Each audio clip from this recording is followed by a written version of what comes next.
Okay, we meet again. I'm just making sure the connections are solid. YouTube and LinkedIn, I'll double check. I believe I should be live on LinkedIn today. Okay, it's good to go. Okay, so this week I'll continue the Advent of Code exercises, at least for the first half an hour.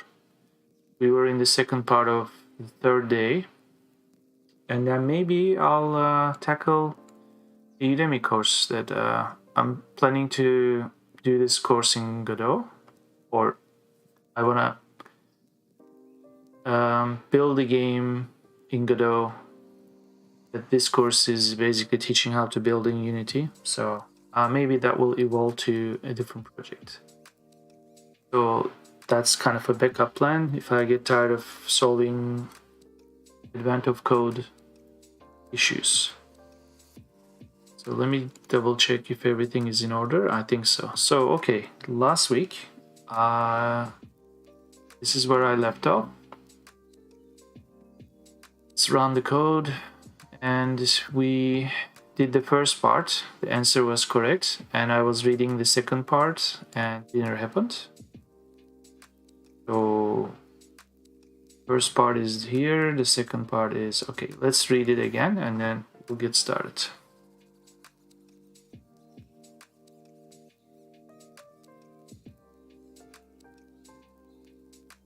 I recall the first part of the problem involved taking a left part of this string and the right part of the string and finding one character that occurred in both halves. And this was case sensitive. So we did that. It was basically asking us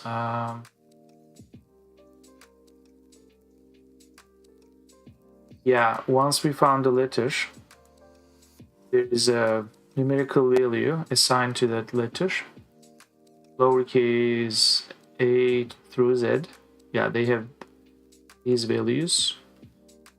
So whichever letters we found in the solution set, once we added up the priority values of those correct letters, we came up with this. So that was the first part. So usually second part is building on top of the first part. Let's hope that's the same case.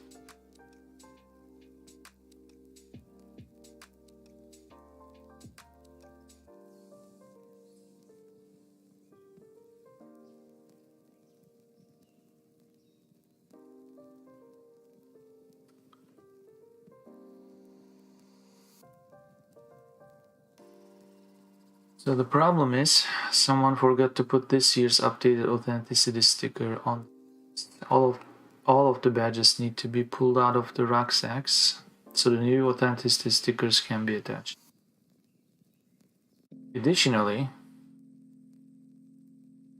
okay, this is going in a kind of weird direction. I was thinking, is there going to be a separate input? No, we are going to work with the same input. Additionally, nobody wrote down which item type corresponds to each group's badges.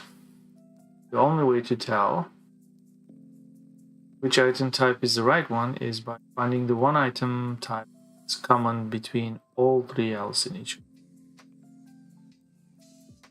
So initially we were treating each line as single entry, like one elf, because each elf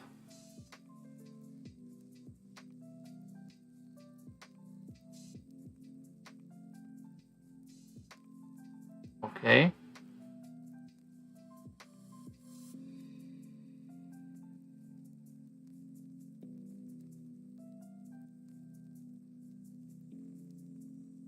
Okay, so I have a feeling, yeah. Okay, these three are one group, and then this one is the second group. Okay, every set of three lines in your list corresponds to a single group, but each group can have a different badge item type. So in the above example, The first group's rucksacks are the first 3 lines. Gotcha. In the first group, the only item type that appears in all 3 rucksacks is the lowercase r. So here,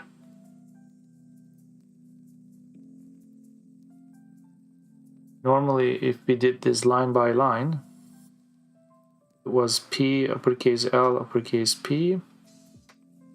How did we come up with R?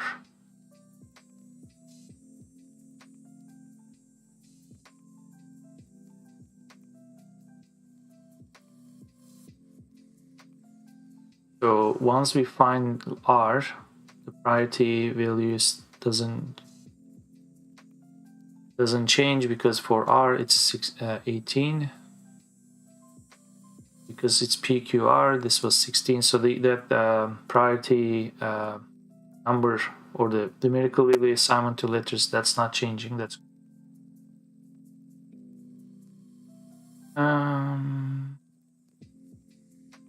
so for 2 groups, whatever solution set we find, we still need to add those priorities. So the sum is 70. So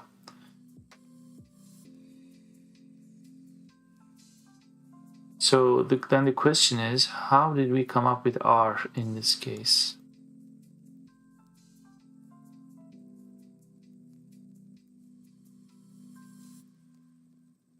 This explanation didn't make much sense to me.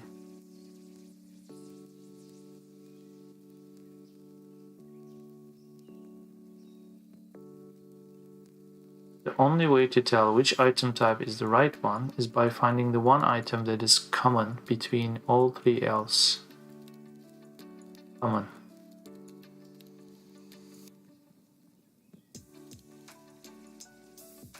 So,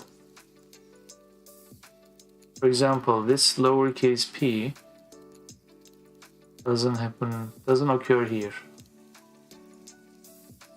So yeah, R is the only one that's okay.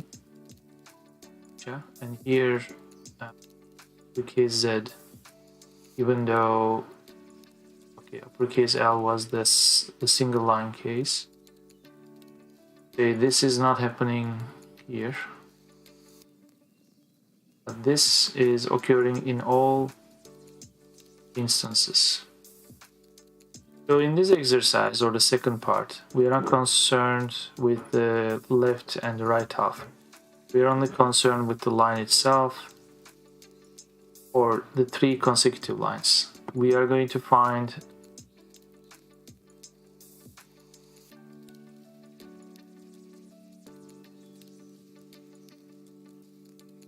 one element that is in each line. That's the goal. So we already have a mechanism where we are reading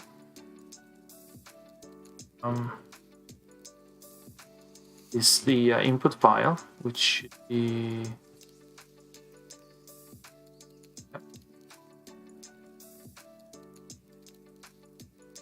this is where we were taking the left half and the right half. We don't need this.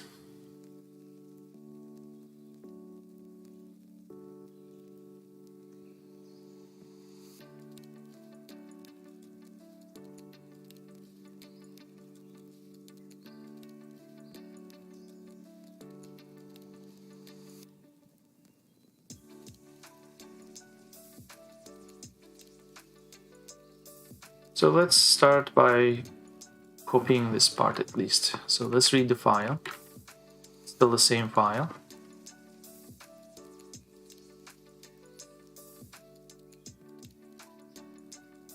You're gonna need this line too. And we'll do the summation here later on. So one thing we can do is how many groups we have. In other words, let me open that file actually.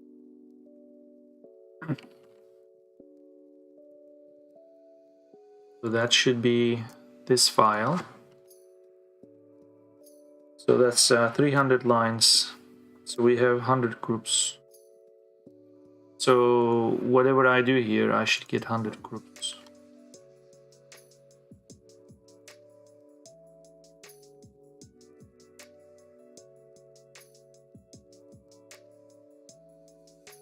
So right now, the file content is kept here.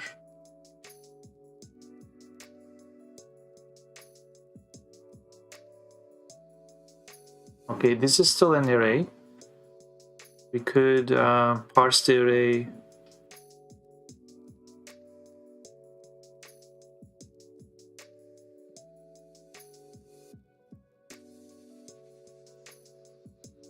Basically, we move the index 3 each time. So we do the 0, 1, 2, treat this as a group, do one thing, and then skip to the next batch or move on to the next batch. So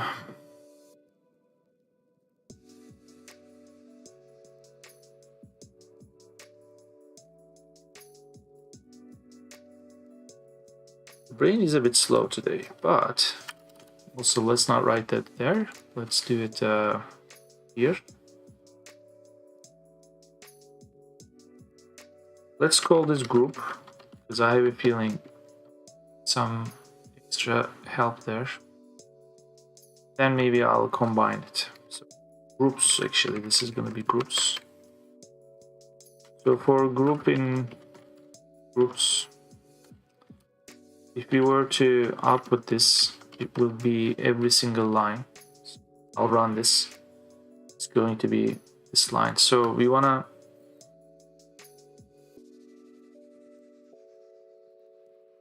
to keep some kind of index here. So now this groups is an array.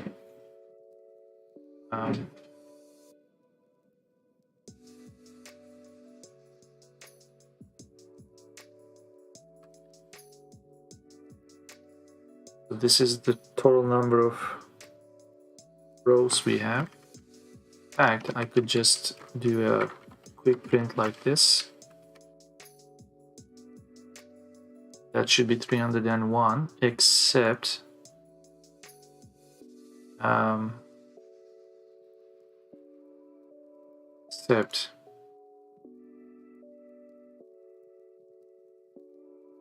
that's actually correct because this guy starts counting from line 1. It's not 0. And this empty line here doesn't matter because we still have 300. So that's essentially correct. So we want to do something, in other words, I don't want to output group size, but I want to do something like this 100 times. So for that, I think instead of doing group size as the for in the for loop as a ceiling, maybe we do something like range. Is it gonna be? Let me look up if this was inclusive or not. Returns an array with the given range. So if we say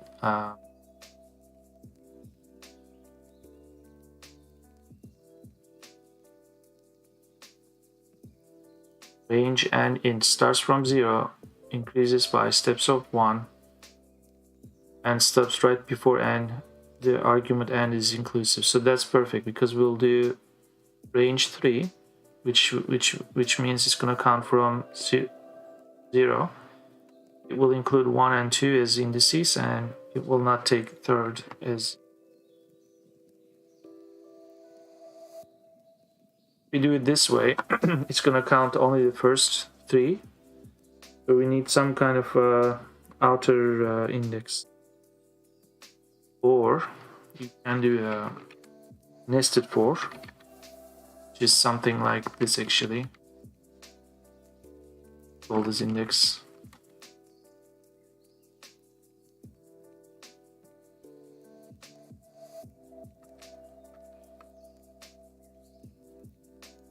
This is gonna run 100 times, and each time we take the relevant part, but I still need to move the index. So let's call this group index.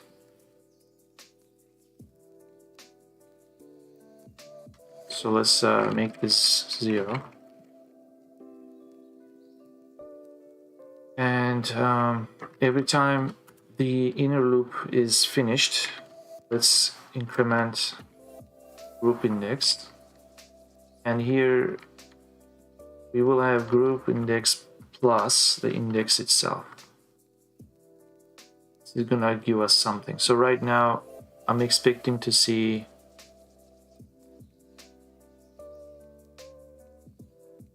next group. Let's do group index here. So it's some help here. Okay, 98, 99. Okay, in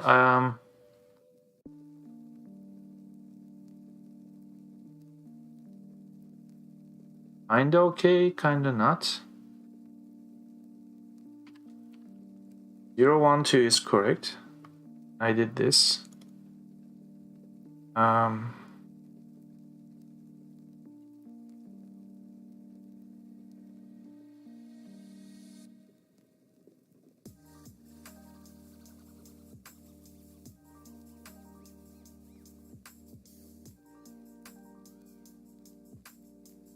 Should most likely be multiplying this by this guy, because I want to have like something like 100. Okay, let's run this again, which is gonna skew things. Nope, that's not what I was.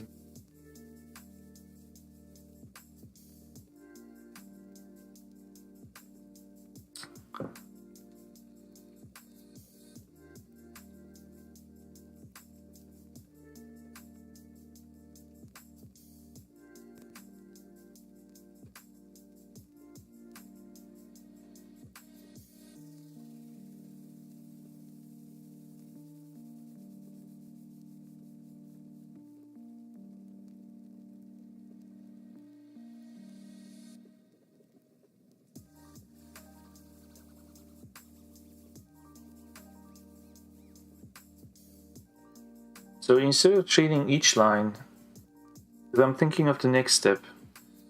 Imagine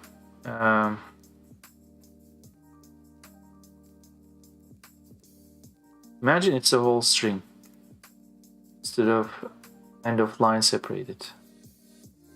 Because any character that occurs in all these lines, would that be the same problem as if this string was continuing here?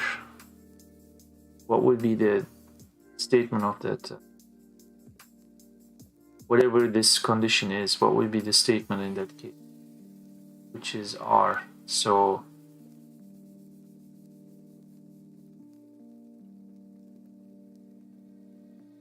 any character that happens here and here and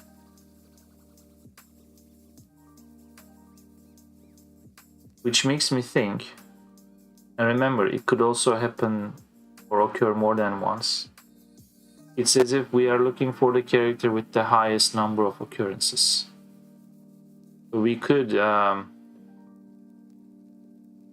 put this here, this one is continuing, and we'll find the character that has the highest number of occurrences. That's a separate problem. So for now, what I can do is let's combine those lines. So let's count as many times as the number of lines or groups. Let's call this lines for now. Okay. Because the group logic has lost its meaning. So for line in lines,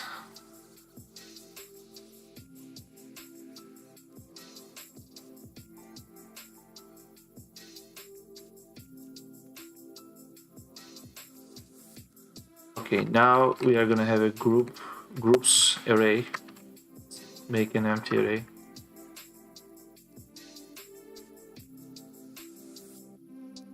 Wish we could actually have access to index here. I don't think there's a proper like C style index in for loops in Godot, right?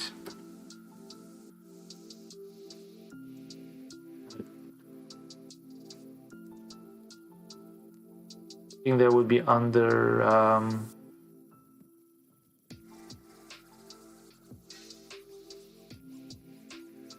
okay, here's a good moment for folks to see how easy it is to find or how difficult it is to find anything in Godot documentation. So I want to understand the language concepts, some kind of like scripting basics. Getting started. Introduction would be a good start. Introduction to Godot. Learn to code. And so this is not kind of an API thing. So tutorials is here.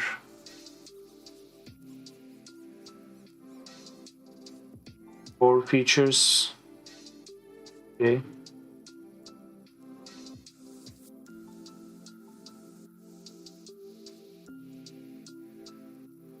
This used to be structured differently, to be honest.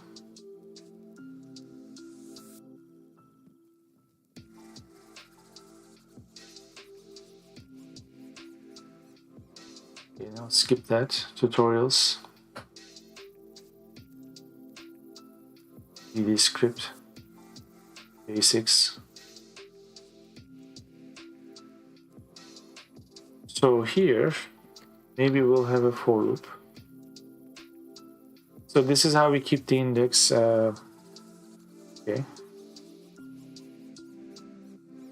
But it's also the item itself. Okay.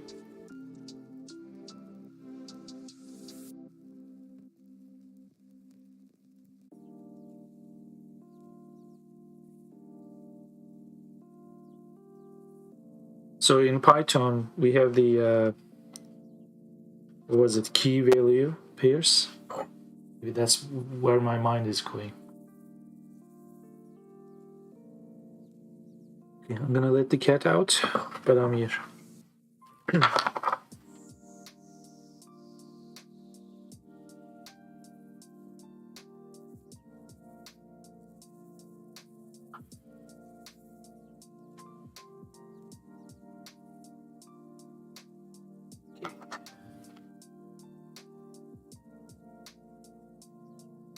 Look like I'm blending into the background there.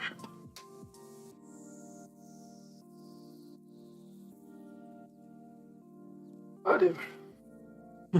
So what do I need here?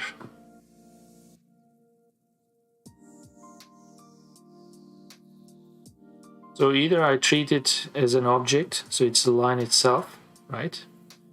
Or I need to treat this as number of items. In other words, if I remove this, this is each line. But if I do it like this, this is kind of like line index. So for each line index,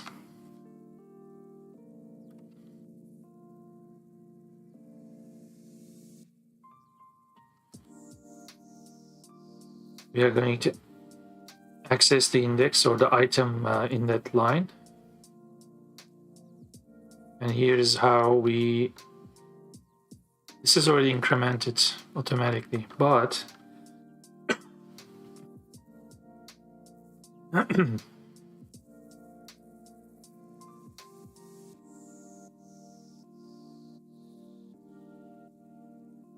I turn this into a regular expression problem?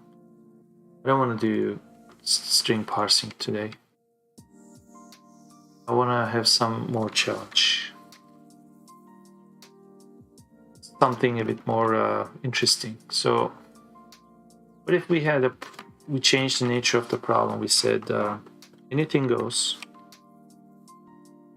till you see end of line, but this repeats 2 more times. something like this. Okay, which of course doesn't actually work.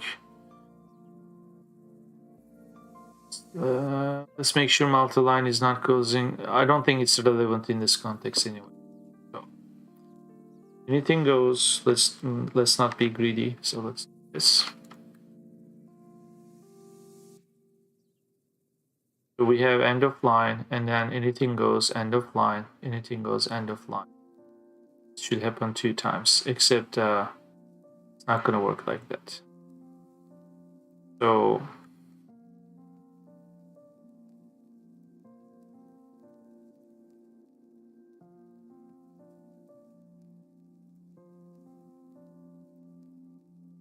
since we know it's always characters, essentially this. Now let's incorporate this again.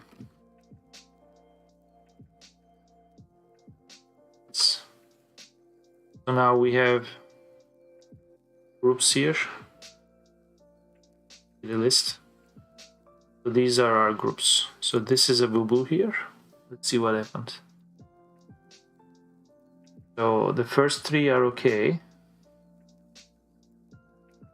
And then it's just a matter of I see.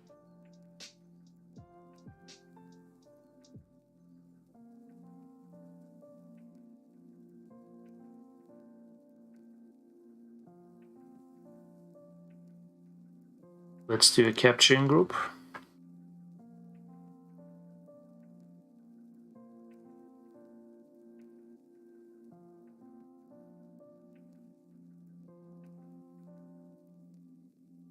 And although I'm capturing that, I should also add this. Maybe do double, so I separate, so I see visually what I'm doing. Okay, this is the correct thing. So I want to select everything, or as much as possible, end of line, as much as possible, end of line, and as much as possible, but capture that, which is going to be stored in this $1.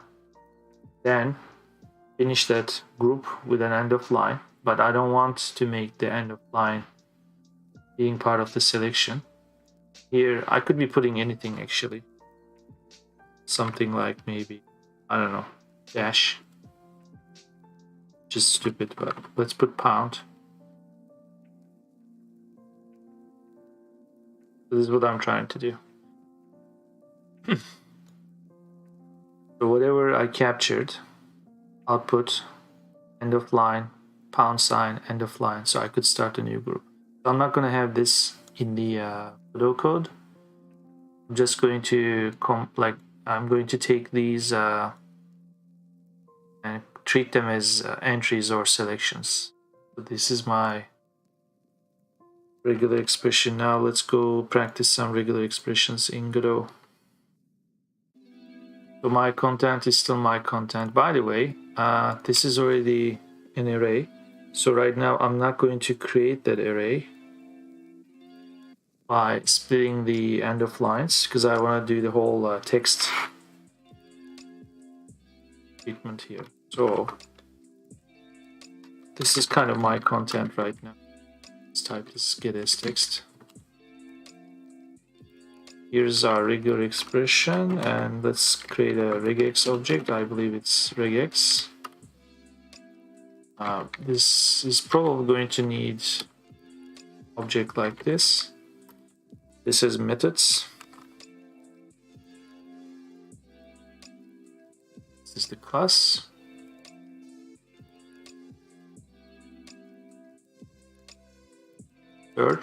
Search all.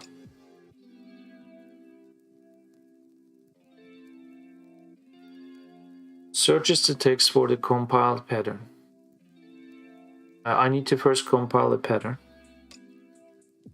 Returns an array of matches for each non-overlapping result. If no results were found, an empty array is returned instead. So first we gotta compile something, which is the pattern itself. Gotta do compile. Here's the string. If I recall, this is gonna need to be separated like this. Let's do compile. Maybe there's an example. No, that's in a different programming language. You just pass the string itself. Okay. So that's that. Now, invalid escape sequence. Okay, I need to be escaping some of these characters. That's also.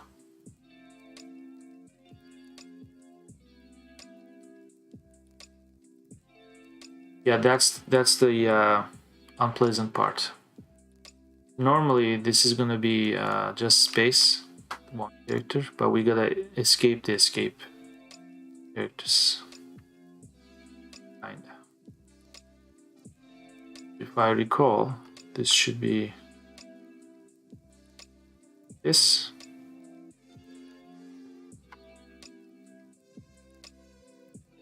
This is a character by itself, but this has special meaning, which should be escaped.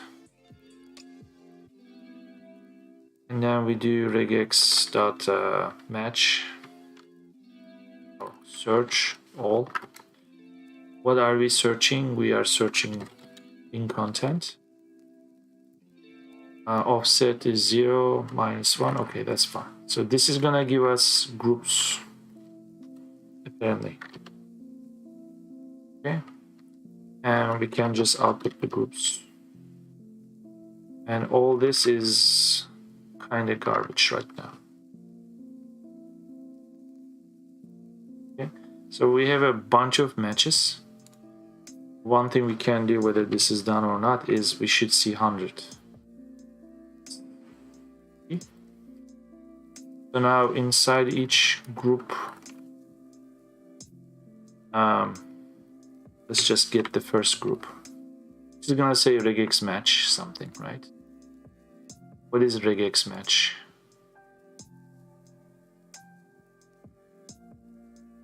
Class contains the result of a single. In other words, it's returning objects. So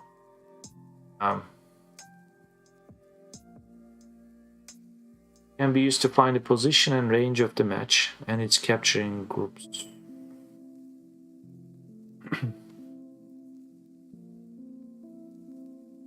So when you get a match like this, in each match, subject property returns what that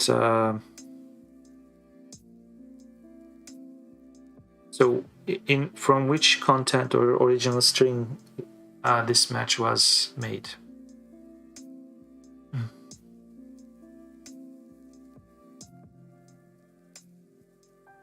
This is most likely what we are interested in, strings. Capturing groups, so that's strings. So when we do the object access there, we do strings, and this should give us the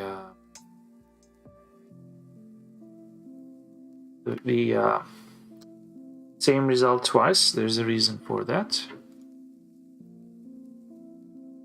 This is going to be an array of the match itself, but also you could have many capturing groups in the match. Let me say, maybe this match is correct, but we are only capturing, in this case, only one. We could be having multiple capturing groups, so each one will be added here. So in other words, this for 3 capturing groups and the match itself, in that case, this array would have returned 4 items. So the first would be the match, and then the subsequent entries would be the capturing groups. Which means when we get this, this is actually what we are interested in. In this case, they are the same thing, but this is the capturing group. This is what we captured. It's going to give us just the string itself, and from here on, we could still do something like this. Because this is still a string. But if we split it, it's going to be an array of 3 items. This, this, and this. That's not what I'm going to do yet. Or I could. Um, we could actually do it this way because this is similar to the original problem. We were halving the string, each line. We were looking for one character that actually occurred in both halves, and here we're gonna look for a character that actually exists in all three.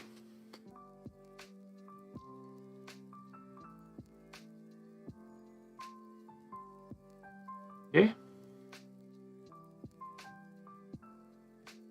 As if YouTube is giving some connectivity error. Oh, I think we are good.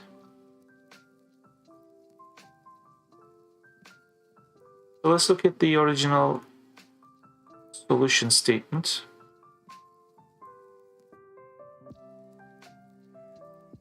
So if the character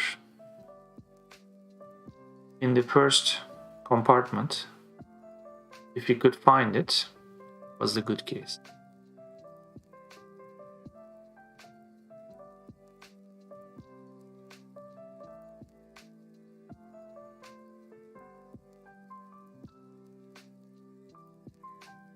And here we have maybe whatever character we start from the first item, from left to right, uppercase Q. We try to look that up. It's a naive solution. Work.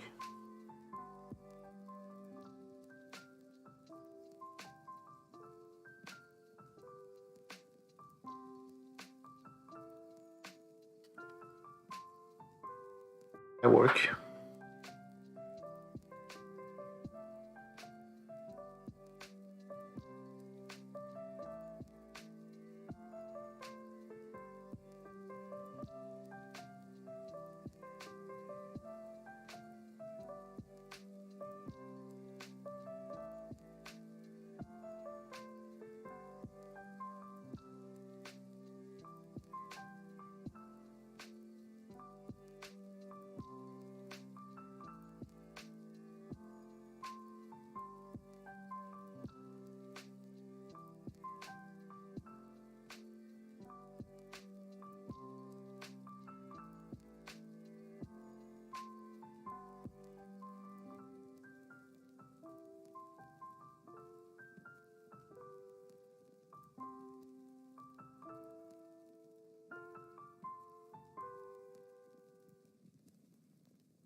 So the problem is changed to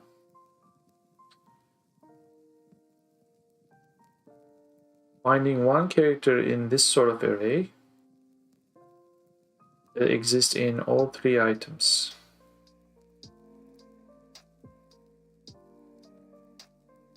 My mind is going to like in the direction of finding the unique letters. That's kind of an unnecessary exercise, right?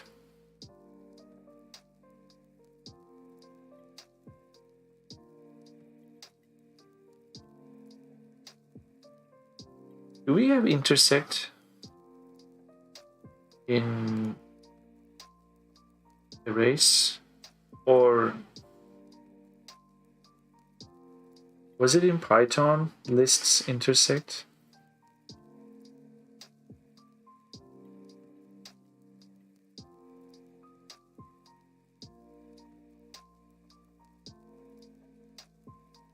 I'm gonna look at dictionary in case I do the key value assignment there anyway. So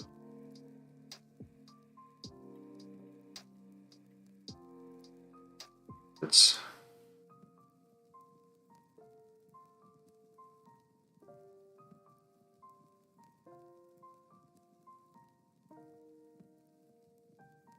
I think I could do this with sort of a primitive dictionary. Imagine I'm starting a blank dictionary and I say, okay,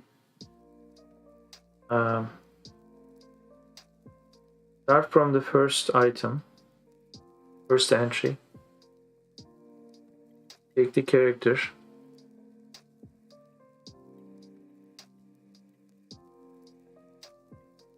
Put it in a dictionary. Every time you find it, if the key exists, increment the number.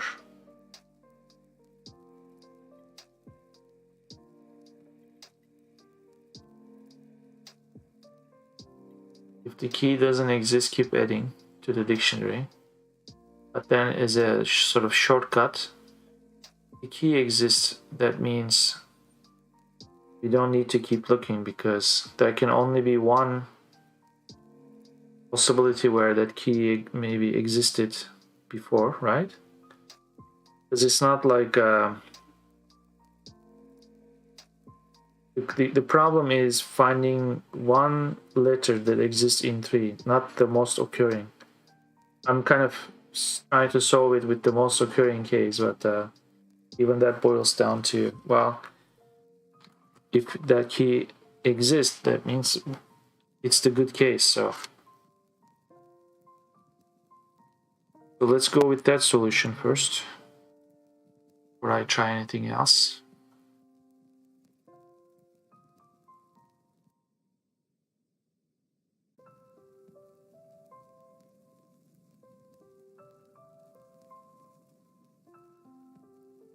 Okay, so this print is gonna turn into a 4, or is it going to be group? This is the array itself. I can actually be doing this right now. Let's print.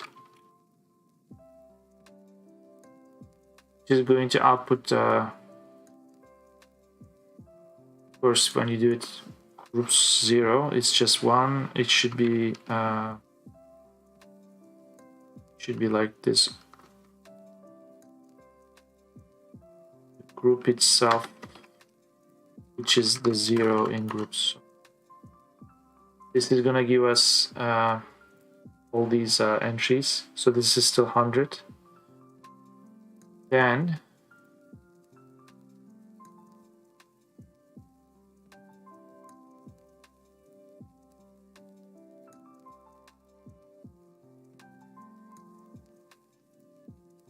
and in each group we could run another for loop.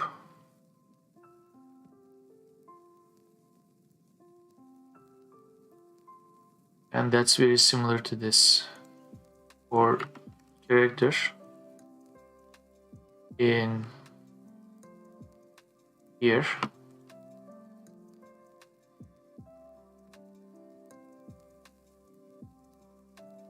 But instead of doing it in, looking for that thing in an array,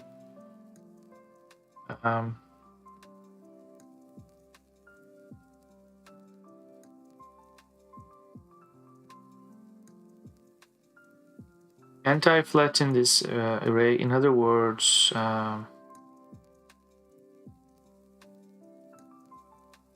this is where the multiple capturing group will be 11. So this is what we want to capture. So we are going to have 3 capturing groups. And in fact, this is going to be $1, $2, $3, and then this. So now I'm combining all the letters. It's just going to be one line. That means now the problem is about finding one character that has the in other words, like, it's like, okay, uppercase Q, does it exist in the remaining part? No, it doesn't. You come all the way, in the solution was R, right? Lowercase r. So I know, I see it here. Must be somewhere here too. Or was it P? Let me look at the question. It was R. So where the hell do we have R before here?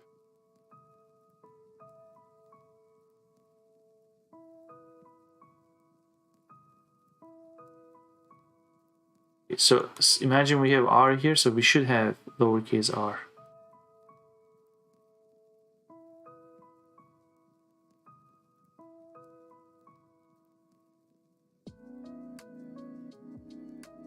Am I reading this wrong? Was it so okay, R? Oh, okay, so for this case it's R. Okay. So let's give this as input. Okay. This is not going to change. R. There you go. Imagine we did it for VJ. Didn't quite work because it doesn't exist. When we come to R, you look at the rest of the string, we have plenty of R. So we'll do a similar case. So we'll combine it.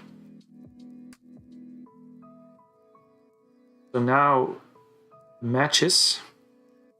Here we are going to take strings 1, 2, and 3. That's our string. We'll do a basic string concatenation. So var. Essentially, group is this. I don't want to say group here because it's already the for item. We need something like this. There's something in array where we can flatten the array.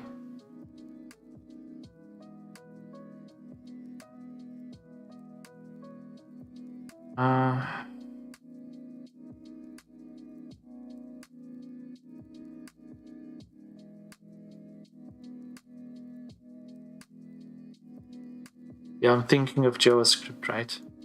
We could do like flatten. So this is gonna give us concatenated string, except I should be doing this here. Girl, I wish you wouldn't do that. Because when you do that, it's really not helping. This is our string, so before character in this mess.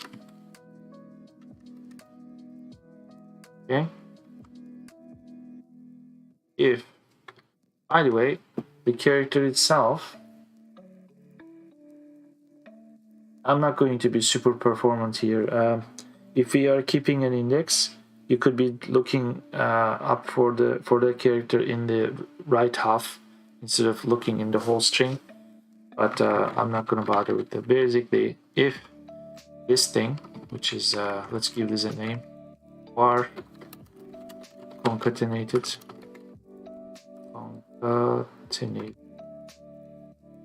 Okay.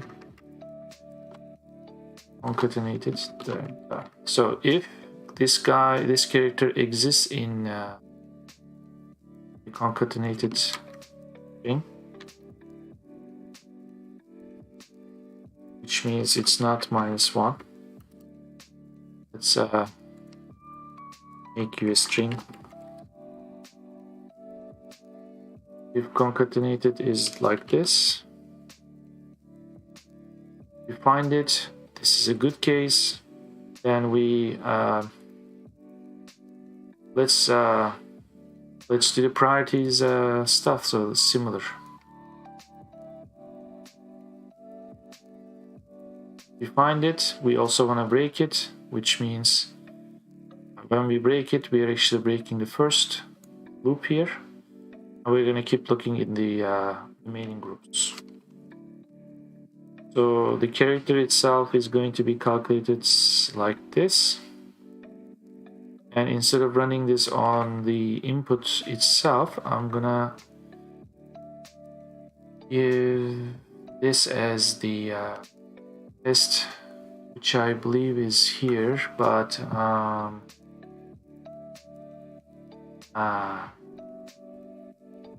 this time the structure is different because I'm doing the string parsing kind of here. Instead of working on an array, here I am getting an array. So let me see if I can copy this whole thing. Instead of this being the content, I would like to make this as the content. which is going to say it's not good. In JavaScript, there is something like this as kind of a fake end of line.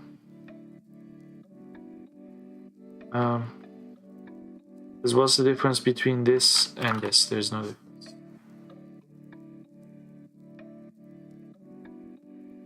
I want to have multi-line.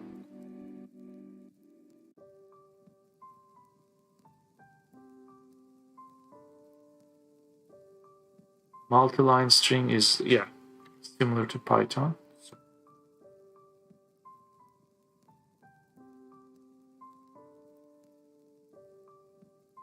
Okay.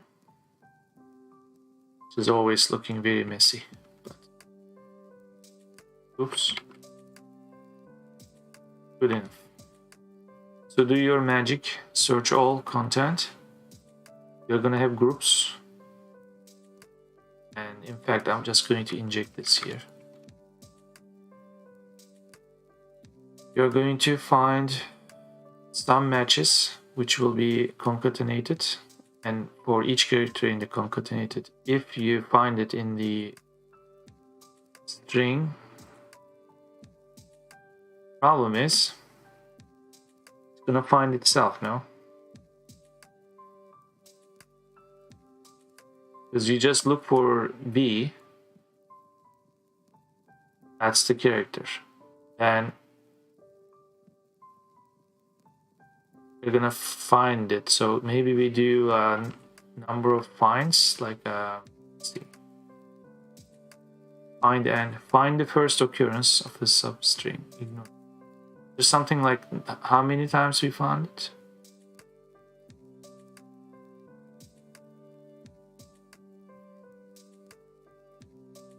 Optionally, the initial search index can be passed.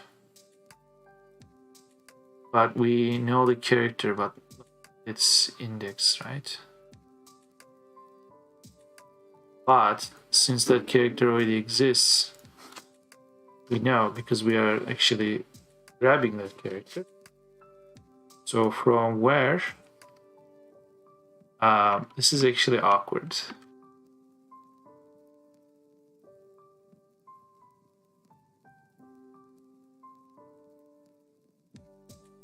This is awkward, but so here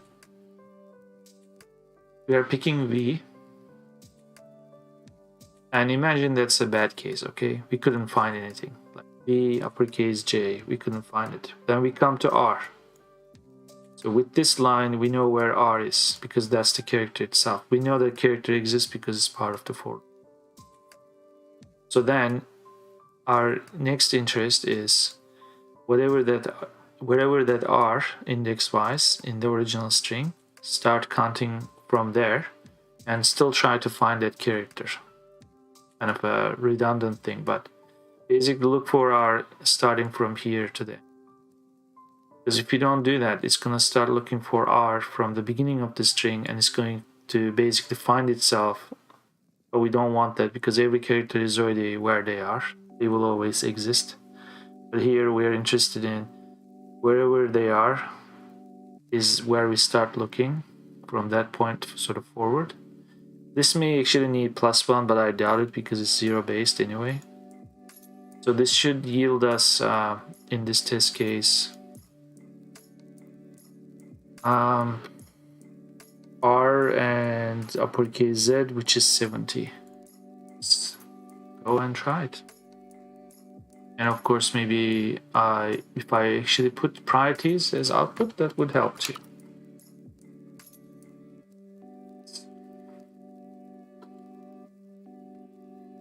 0.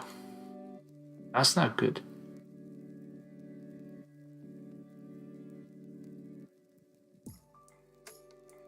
Which means if the fact that this stays 0 means this didn't happen.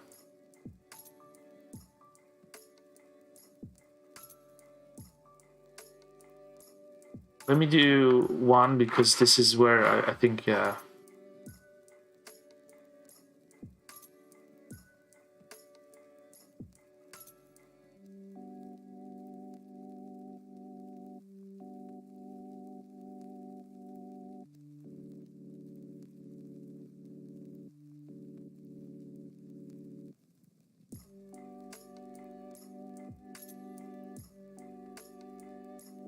Let's bring back this. Because I was, I think, hasty a bit.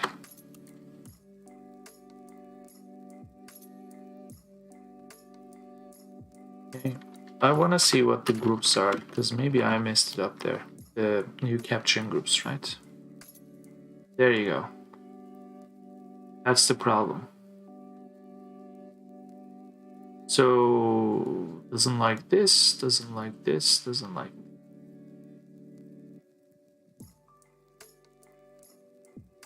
So I jumped the gun and I basically didn't quite transfer the new regex pattern into Godot.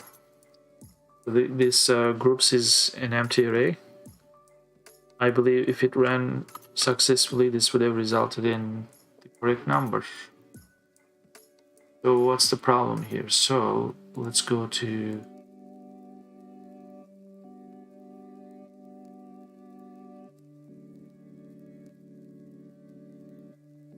okay.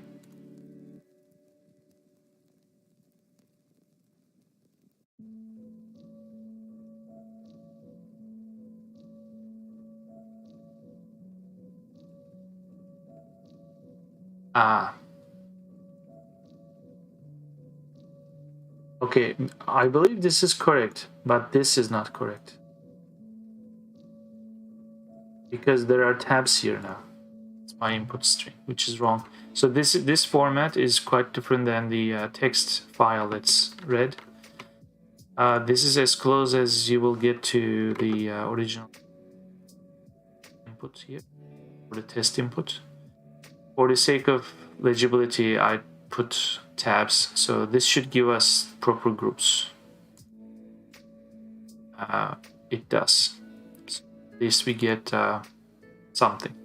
Now, problem is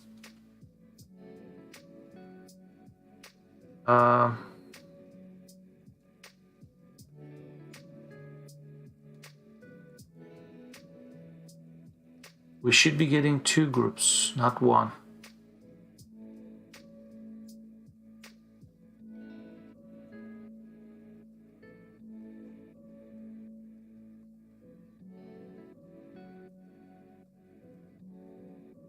In fact, this is actually correct too, because gotcha.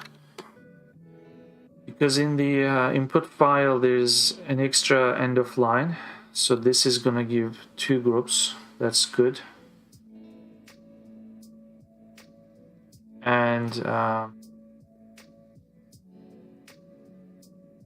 now the number 45 is not correct, but getting there. Maybe now is the time to do this fix, which is not correct result. So for this control group, we are expecting to see 70 output, because they say R and what was it, uppercase something, Z. They should give 18 and 50. The fact that we get 45 is, how would we get 45? We would get 45. In fact, with just one group, we got what, 22? So the other one must be 23. And how do we get 22 and 23? That's because R is 18.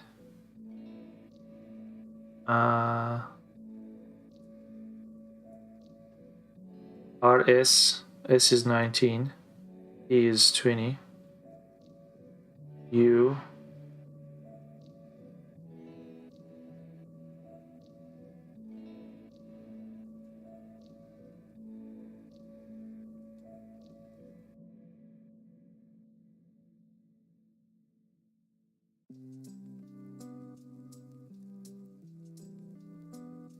okay.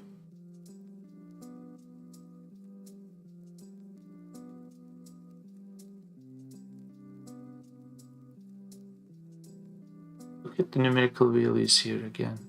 From A to Z, it's 1 to 26. Okay.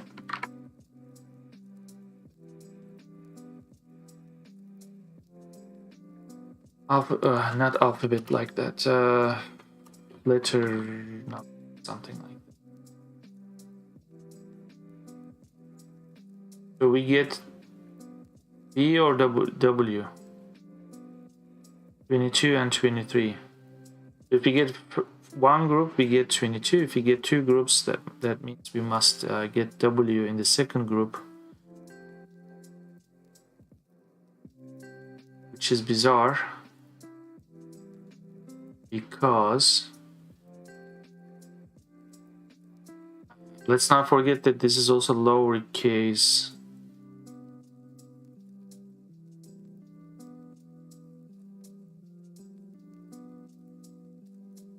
Oh.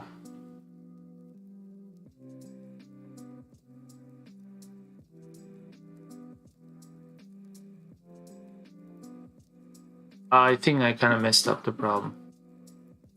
Yeah, by combining that string, I messed up the problem because now it looks for W and it finds it in the rest.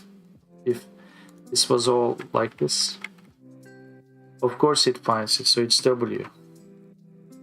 And in this case, it's V because here is V and it finds it. So right away, it's a problem. Okay, so we gotta do this as erase. So we cannot do this like this.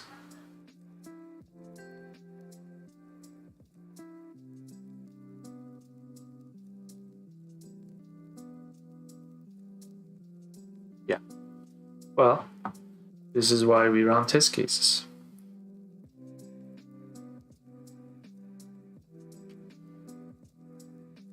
So if numbers are correct, there are viewers. Hello to you. You want to share a few words, where you're from, what your I don't know, hobbies are, or expectation from the stream, your level of Godot, that kind of thing. Feel free.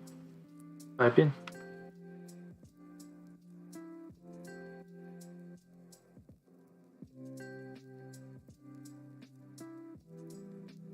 So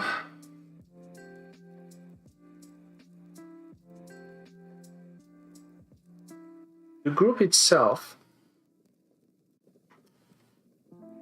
this is the match itself, and all the rest, sorry,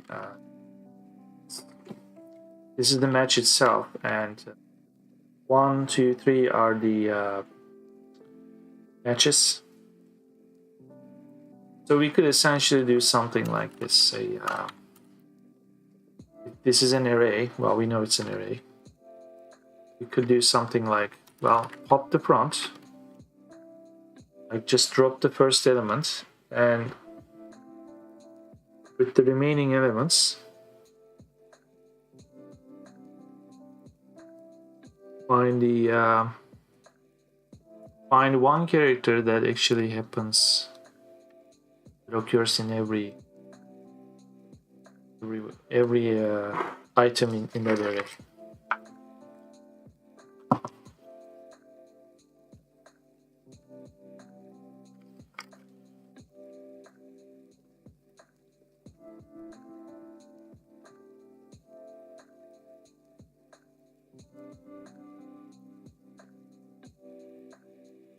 Let's look at array.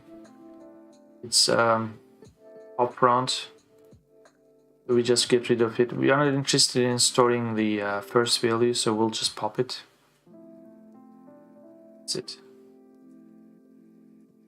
So when you get this group strings upfront, okay, we'll do something like var. We don't need this anymore, but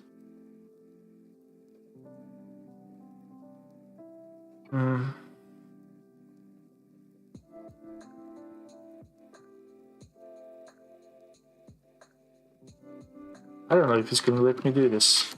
For string in strings, just shamelessly put string. This already exists up there.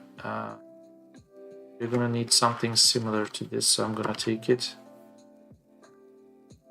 Could always write this. There is no such thing as group. sorry, just strings. It's actually group strings after we get rid of the first one.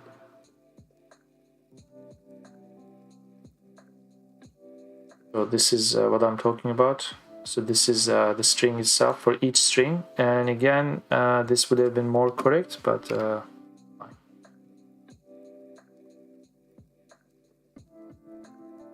What happened here?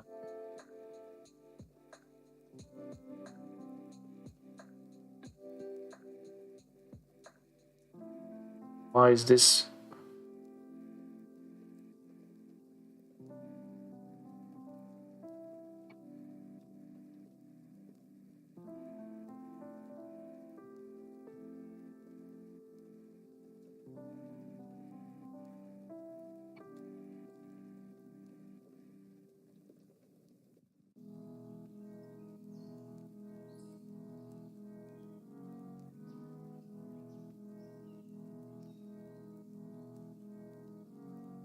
Okay, I'll deal with that a bit later. Something funny going on here.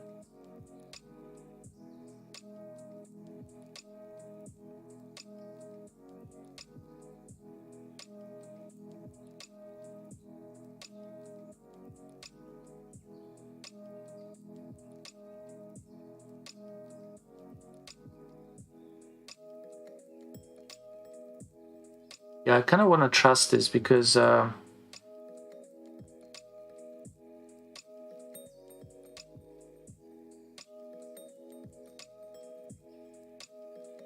fact that it's actually doing this.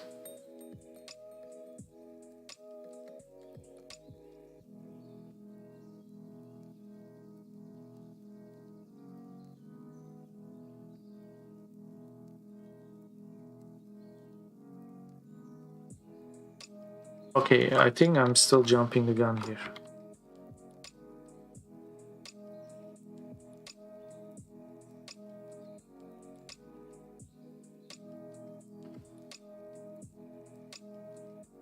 Let's go with simple case. So we have two matches. This is correct. So then for each match, which is group is gonna have strings. Pop the front one and just output the rest, which is gonna give us this.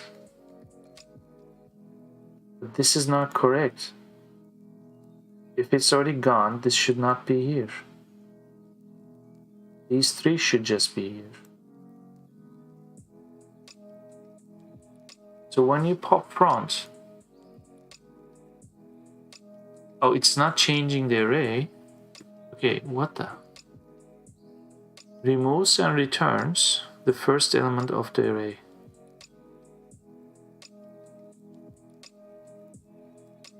If you remove it, why is it still part of the array then? Doesn't make sense.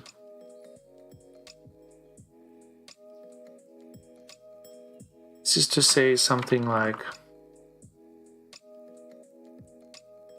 don't do this. Here's an array, 1, 2, 3.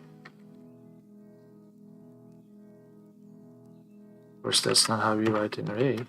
A, pop front. Print A. I expect to see 2 and 3. I do. Why can't I see this here?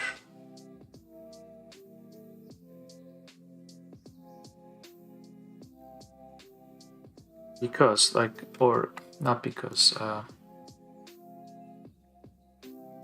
If before I pop it,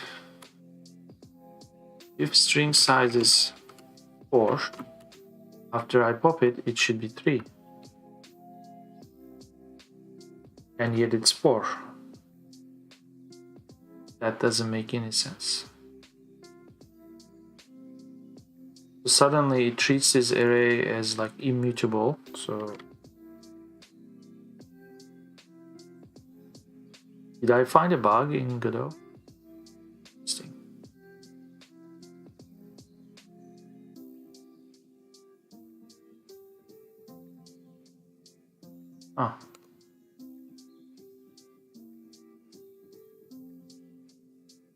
Let's remove it then. If the index doesn't exist in the array, nothing happens. To remove an element by searching a, so this method acts in place and doesn't return a value. So we'll remove it then. Strings remove 0. So this should give 4343 here in the output. And in fact, so this actually is kind of proof that this is immutable, which is not good.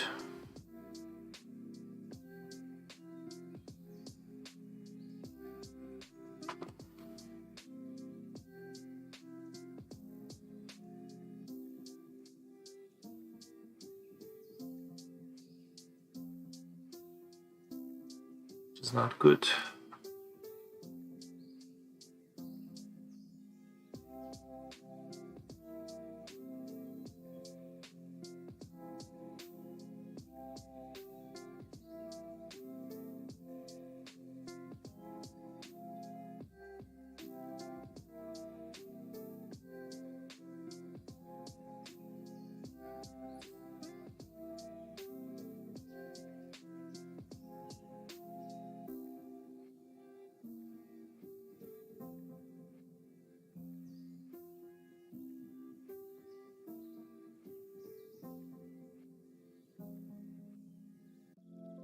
There might be a good reason for that, because if I'm destroying the return, there's a data structure.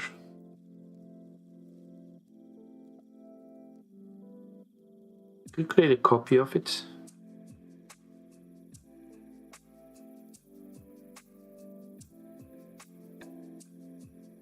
Groups is an array. You could create a duplicate, and hoping that they didn't duplicate the this item itself in the groups. That's also immutable too.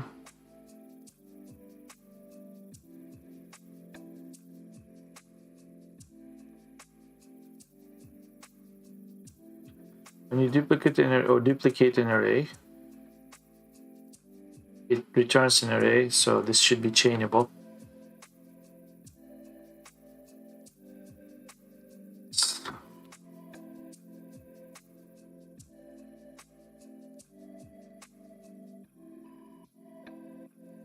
Which is dumb, because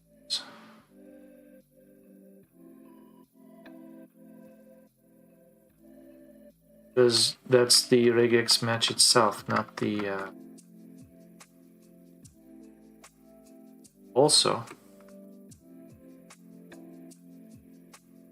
This is kind of weird too, because I'm getting the duplicate size, then here it creates a different duplicate, even a third duplicate, which is gonna give a weird result. So I'm not working on the same object. If I'm doing this anyway, so it's the group, right?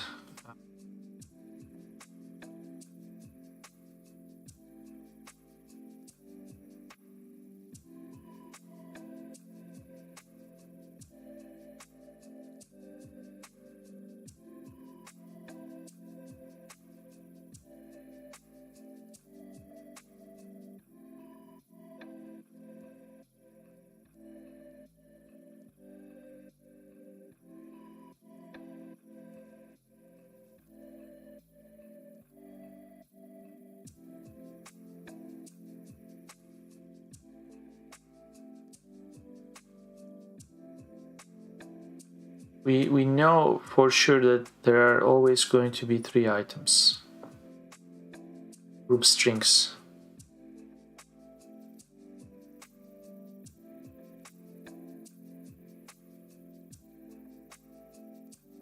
So we could do something like for item in range. This is when they said 1, 2, 4, because it's going to be 1, 2, 3. That's it. So now we are counting stuff. So we don't need to remove anything. We don't need to do this. We can just do this. No. What's happening?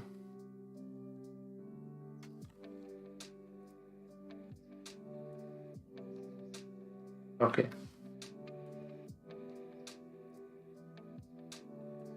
Kind of a mess, but why are you still outputting this match here?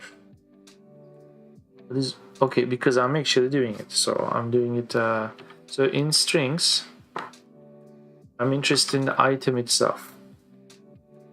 That's kind of like an index.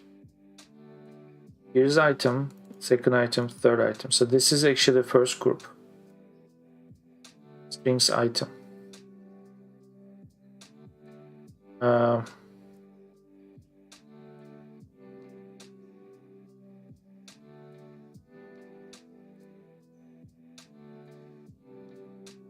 So I'm actually thinking instead of getting strings, because this should have actually helped us. I was trying to exclude the 0 index, which is the match itself. I'm not interested in the match itself. What does this give us? A dictionary of name groups and its corresponding group number. Only groups that were matched are included. Multiple groups have the same name. That name would refer to the first matching one. I'm just going to output this for the sake of seeing what's going on. So when we do the search all, which is groups, I want to see what is names. Okay, just this.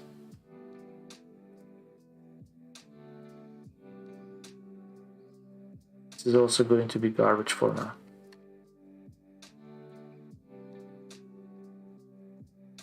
Can't get index names on base array.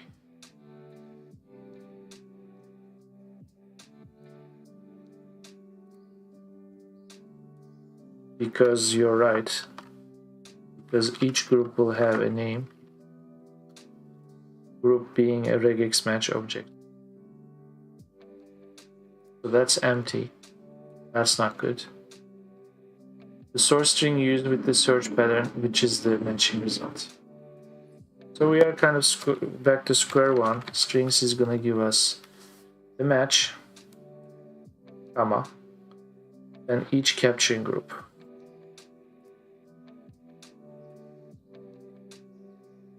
So what I want to do is so remove doesn't yield a new array. So I want to do slice. Okay, so I want to do 1 to the end. I want to just get a good slice of that. So var. So maybe I do slice. It's 1 to 4. Okay, let's get this. That's it. So here's our array. Finally, right? Now, what did we want to do? We wanted to maybe run a for loop here. String in this mess. Honestly, if you do it like this and print maybe some lines like this, blah blah blah. So now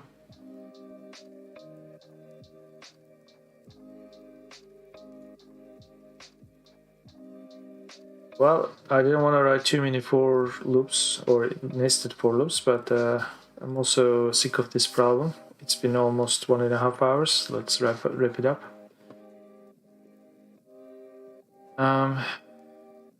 It's not the most interesting problem, but brain is also slow with today. So for each case like this, we are going to look for this character if it actually occurs in here. So we'll do something like for is this character thing, right? Something like this. For character in string,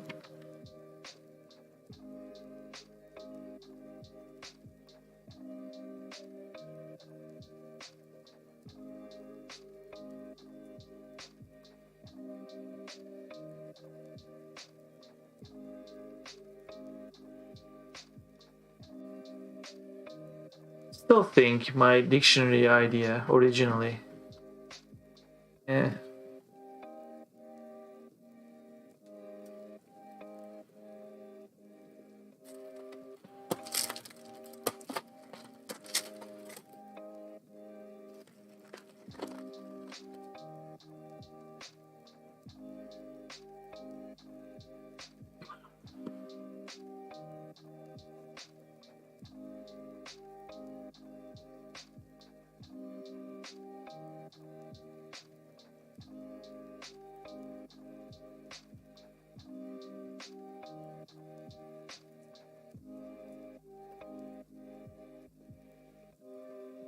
Because now that I'm in this first string,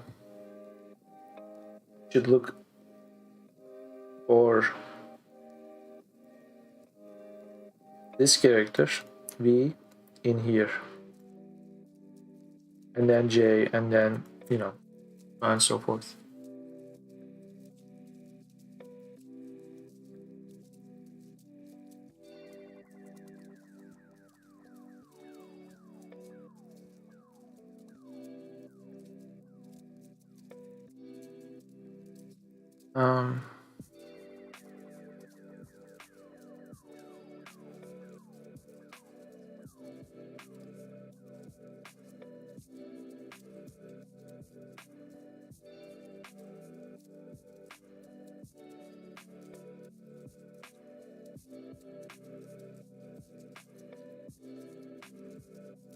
Yeah, I'm gonna go with the dictionary. I'm sick of this.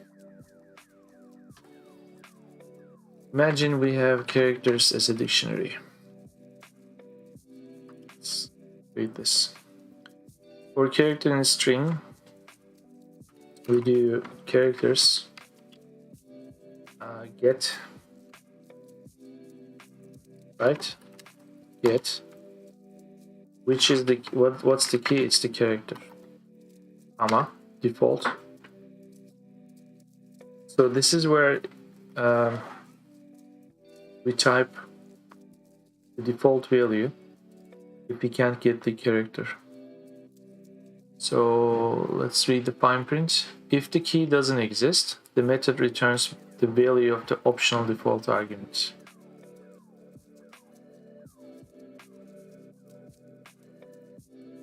If the key doesn't exist, whatever value we are passing is going to be the value of that character. So in other words, if the character doesn't exist, create an entry with that character as key, and its value will be 1, which is exactly what we want. This is the shortcut of if characters has if this returns false, creates a key with value 1. So this is actually the short. Problem is,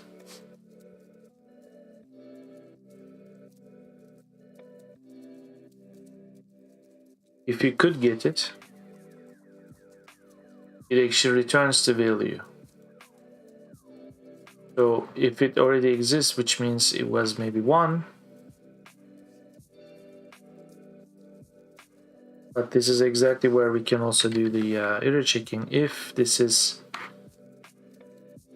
the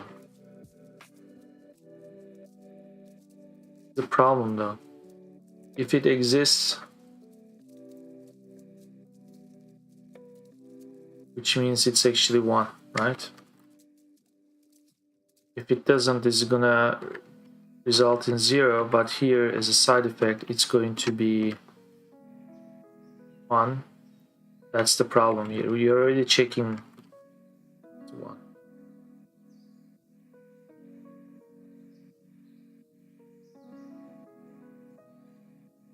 So you just make sure that it's 1. Problem. it's kind of gonna, like, this is a logical error. Syntactically, it's perfect. There's no problem. So this is where we do something like, well,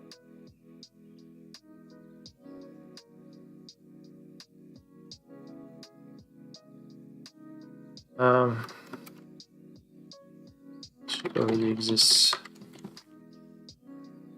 Kinda.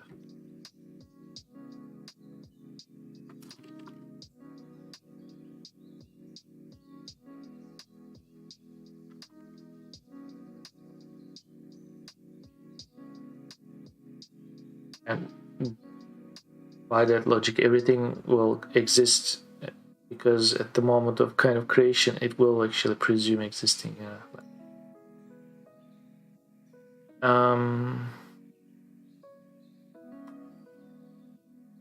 If we do 0, that's a whole other logical problem. And you'll match nothing. So this is all or nothing. So we will still go and do something like as.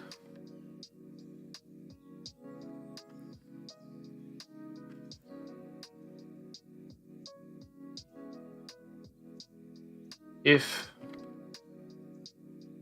there is no second, yeah, okay. If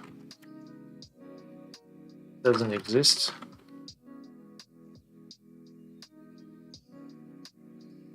then do this. However, if it does exist, then we can actually short this out.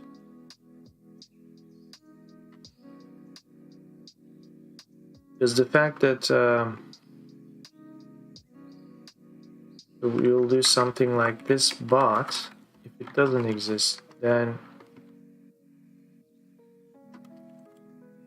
this is how you make sure it exists, which is 1. If it exists, you announce it. If it doesn't exist, then make sure it exists. Okay.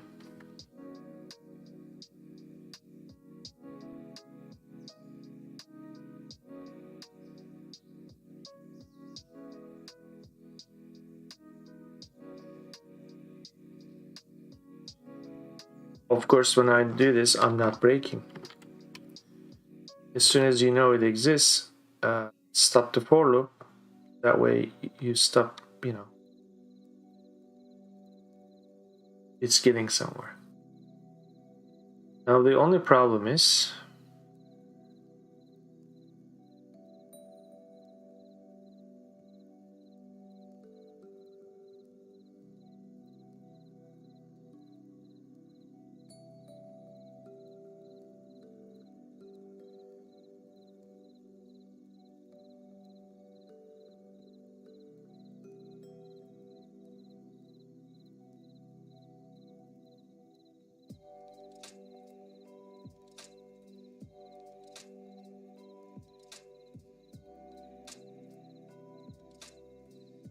so we do look up v. It doesn't exist. There is no characters. There's no v. Open it up and say it's 1. Then you do j, r. You come here and you say w.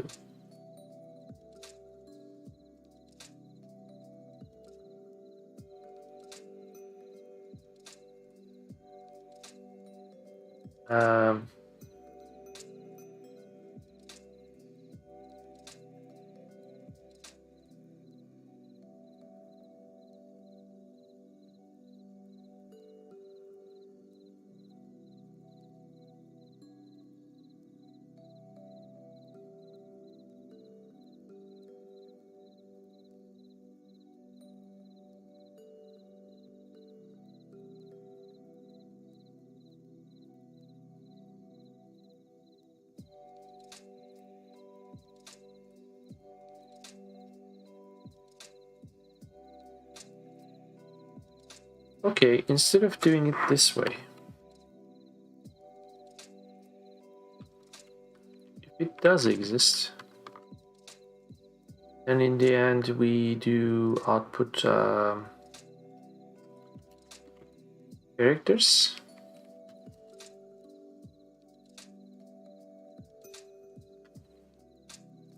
There should only be one dictionary there. That's interesting. But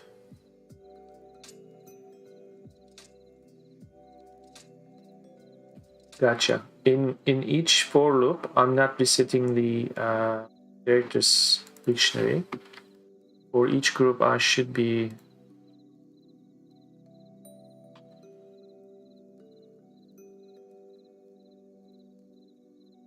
emptying it. There you go.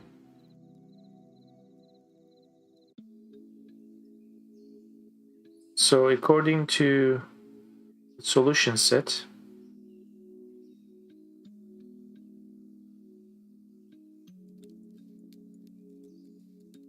we have R as 6, and yet the most occurring letter is F.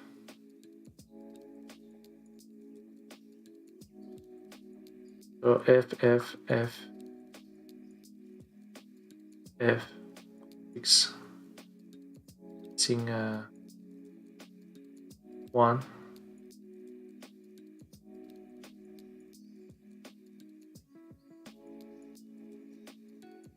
F, 3F, 4F, 5F, 6F.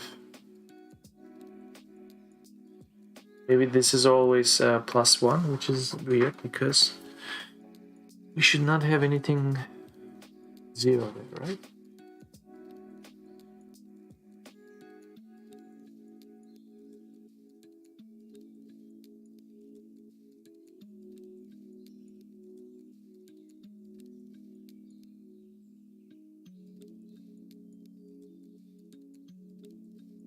Is there a lowercase z here?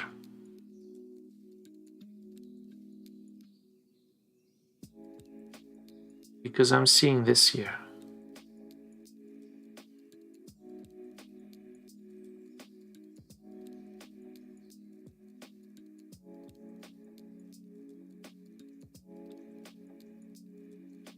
Where is that z coming from? From here?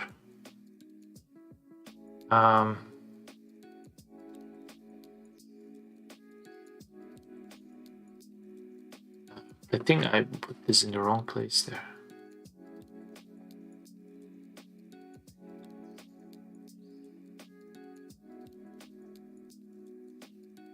Sorry.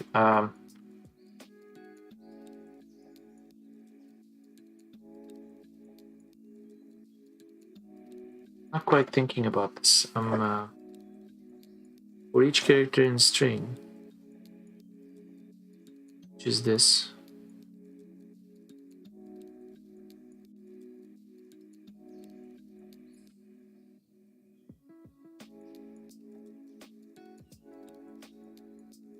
This is not where we want to empty the characters. We want to keep adding. Okay, so this is correct.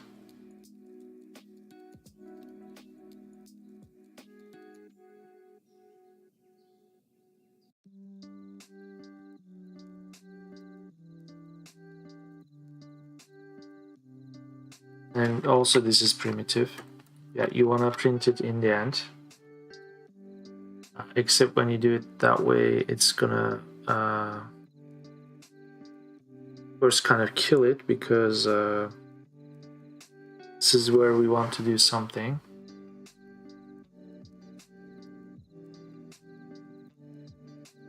Let's run some kind of logic. But this is okay, maybe I'm missing this lowercase z. Where is lowercase z here?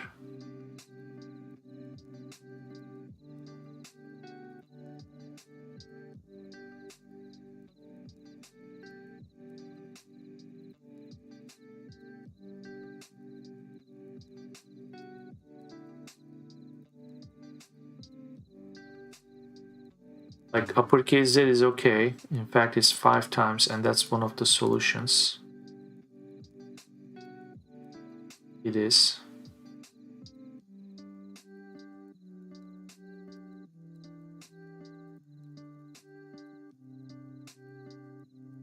This is still a problem though.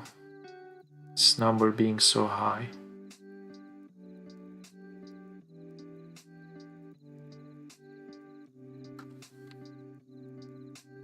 This is, I think, an empty as a boolean. This is not clearing it. This is clearing it.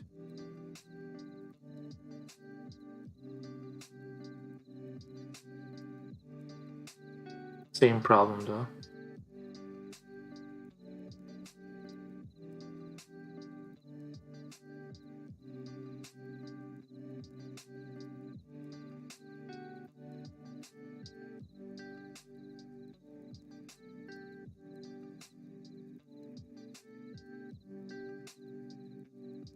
If the character exists, comment it.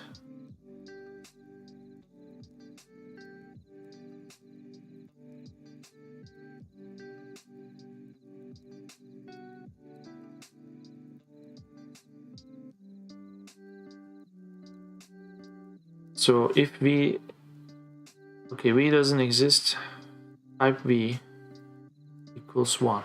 Gotcha. Move on to j, uppercase j. Doesn't exist. Put it.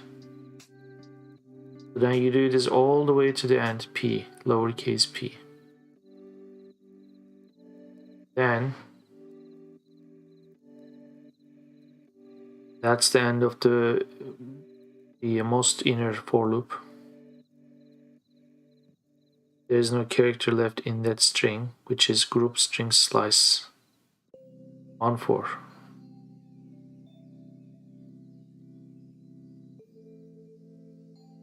So the next string is basically this second line.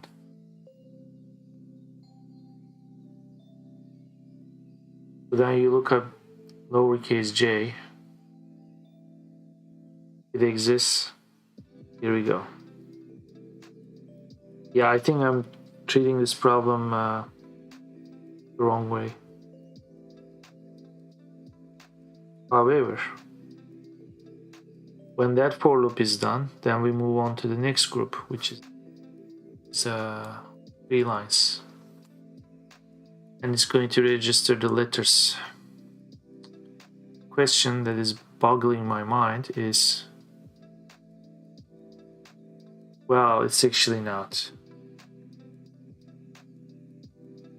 Well, it kind of does though. So where the hell is lowercase z here?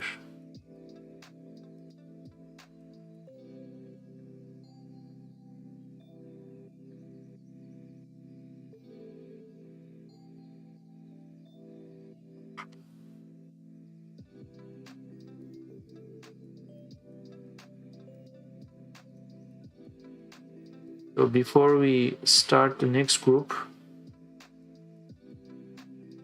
we clear this.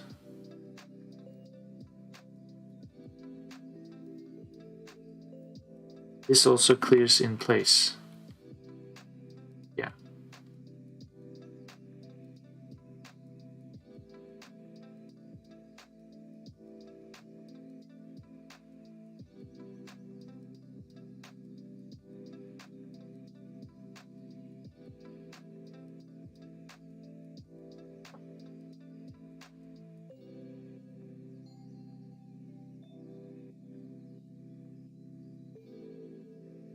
There you go. I found it. I've been staring at it. Okay, there is one lowercase z. That's fine. Now, how do we extract uppercase z as solution from this set?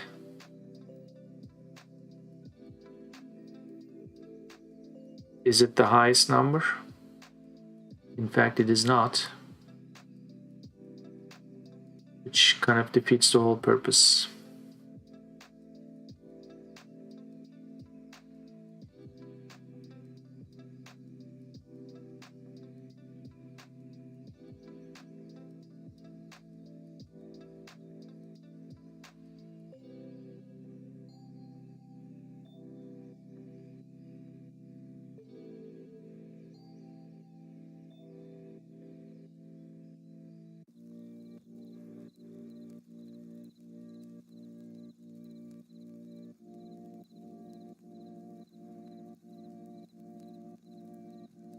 Um,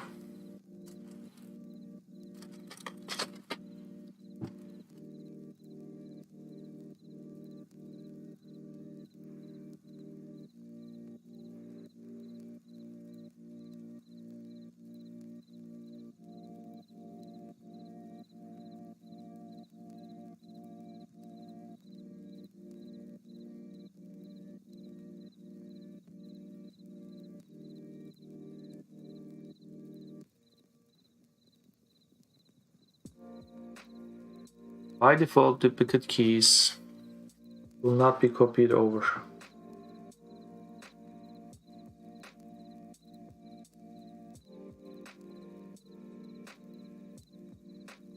What if we create 3 dictionaries, one for each string? And then we have an empty dictionary. We try to merge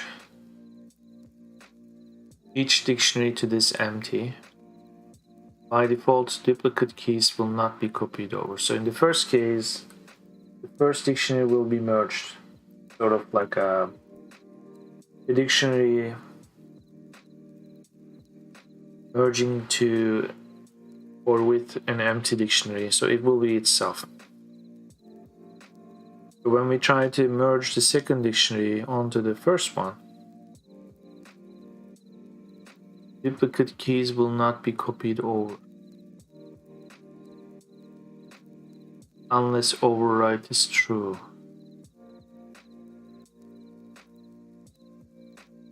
Still won't give us any idea whether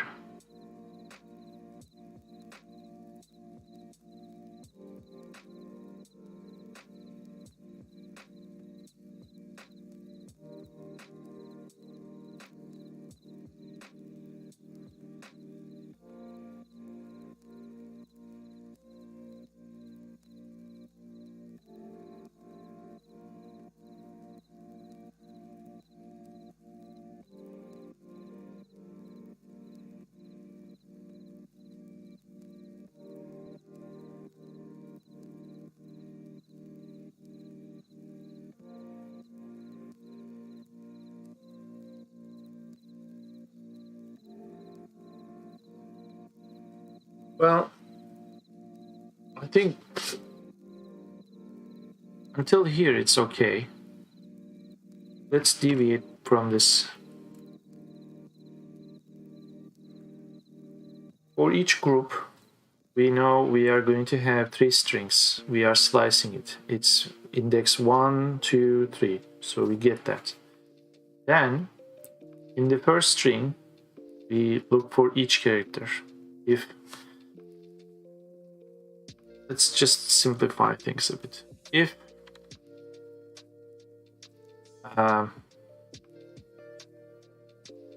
something like this, I'm just going to take this.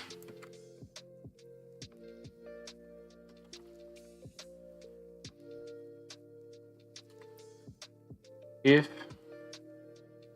string, remember this is an array, it is either 2 or 3.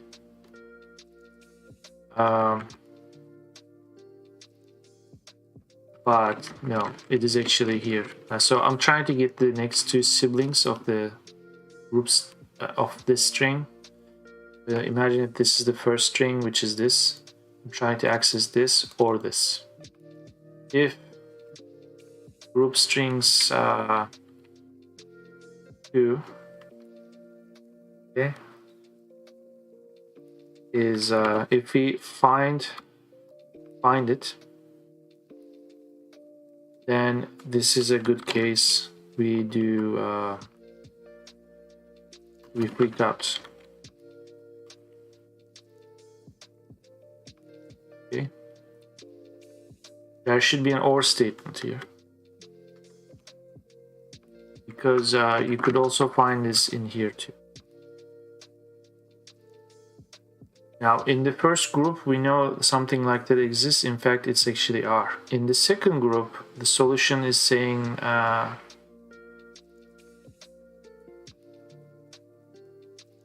you know what? I don't think I need to run this.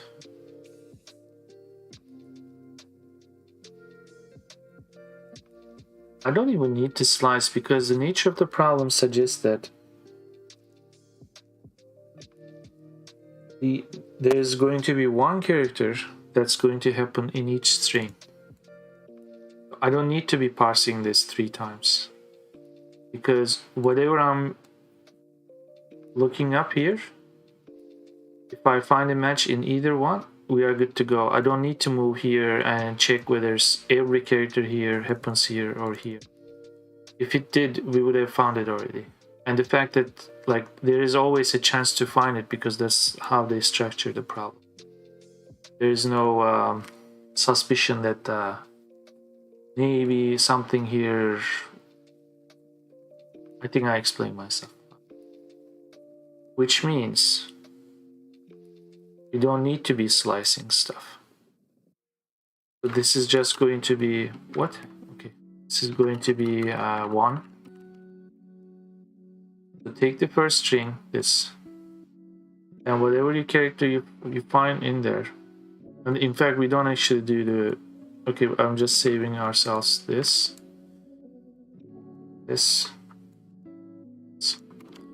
So in each group, the group will have strings. It's going to be 0, 1, 2, 3. 0 is the match itself, which is the whole group. 1 is this. For each character, look it up in here or here. If you find it, it's good to go. For now, I'm just gonna do. In fact, we should only see 2 yays done. Of course, we should just output the character and they should say R and uppercase Z. I think we are kind of done. Here we do priority the value conversion, which is this. And in the end, we are going to output priorities. All this commented out stuff will go.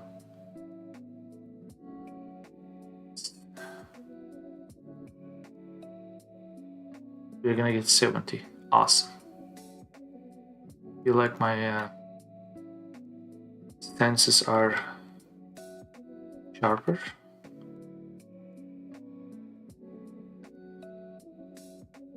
Let's not forget that this is still a dummy answer here, so let's do priorities.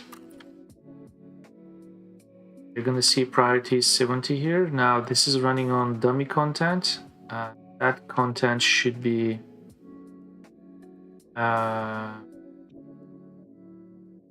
going to move this here and this one out. So this should give us the correct result, which is 2,801. Was nothing. That's not the right answer. Answer is too low. If you're stuck, make sure you're using the full input data. Did I?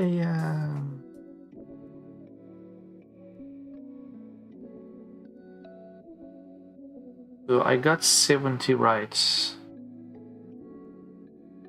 Did I not get 70 right? I did get 70 right.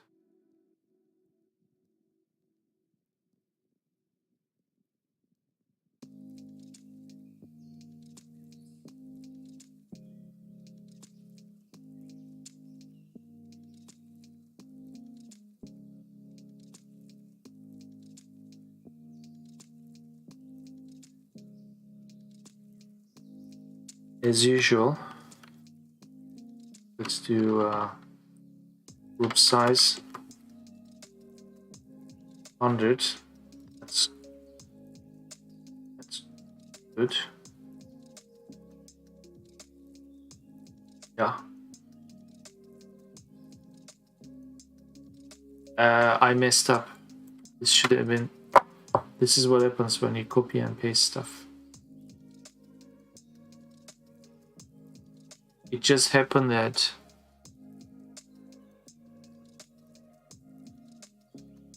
And why did I get 70?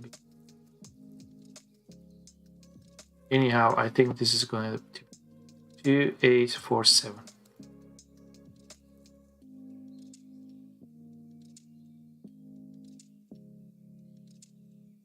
That's still not the right answer. It's too high.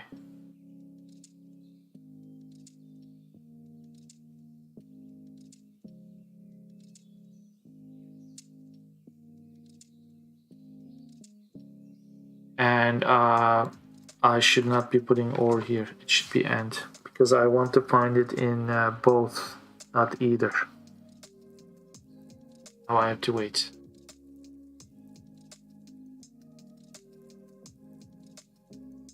Let's also get rid of this.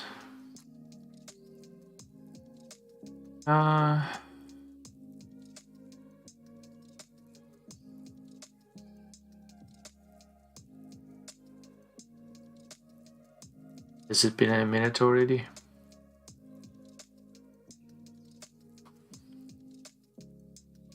Well, if you just joined the stream, if you want to say hello, now might be your chance. While I have maybe full attention, sometimes I miss the chat messages, so now is the perfect time to make your introductions. If you have any questions that you would like me to answer, I can look into it too. Assuming it's been a minute. So it's 2828. Interesting. Slightly lower, slightly lower.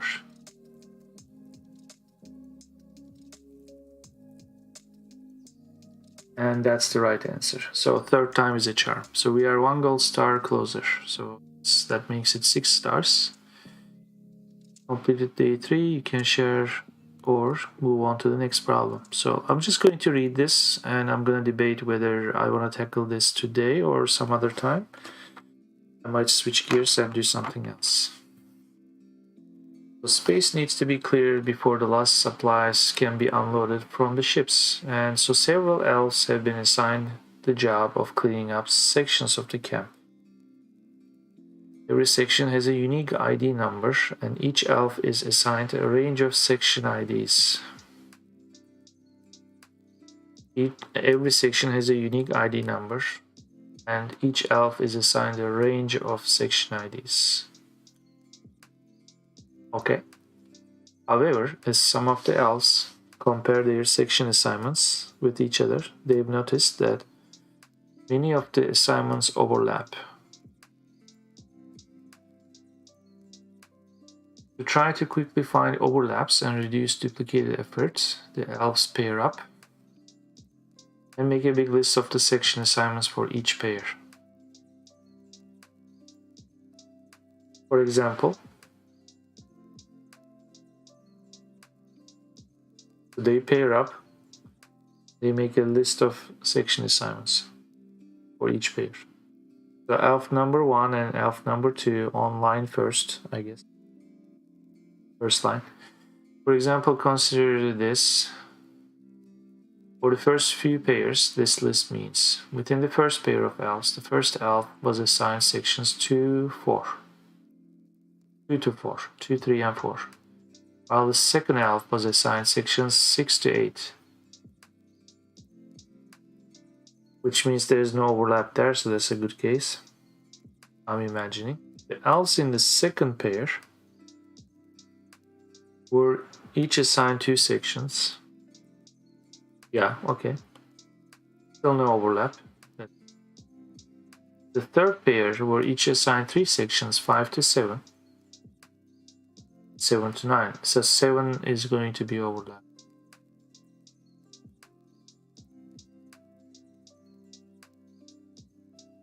This example list uses single-digit section IDs.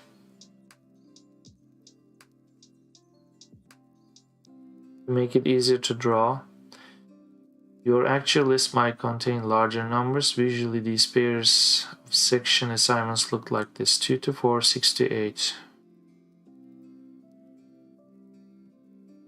And then space 2 to 3, 4 to 5. So the 7 is the overlap. Okay. some of the pairs have noticed that one of their assignments fully contains the other. Fully contains. It's not just partial overlap, but full overlap. Well, for example, 2 to 8 fully contains 3 to 7. And 6 to 6 is fully contained by 4 to 6. Yeah, because in this case it's a partial overlap. So there's intersection, but here it's the, what's the name for this in the set theory? It's a superset, subset, that kind of thing. In pairs where one assignment fully contains the other, one elf in the pair would be exclusively cleaning sections their partner will already be cleaning.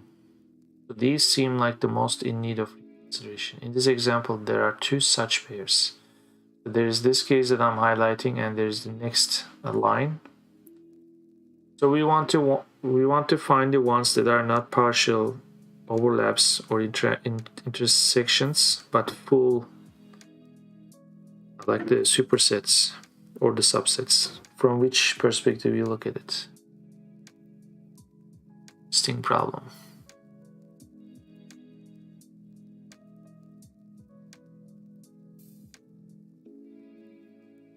Of course, visually we could recognize this, but we want to compute this.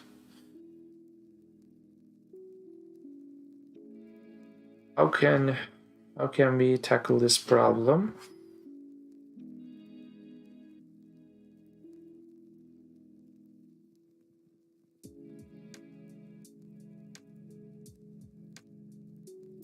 One thing for sure, we cannot look at this problem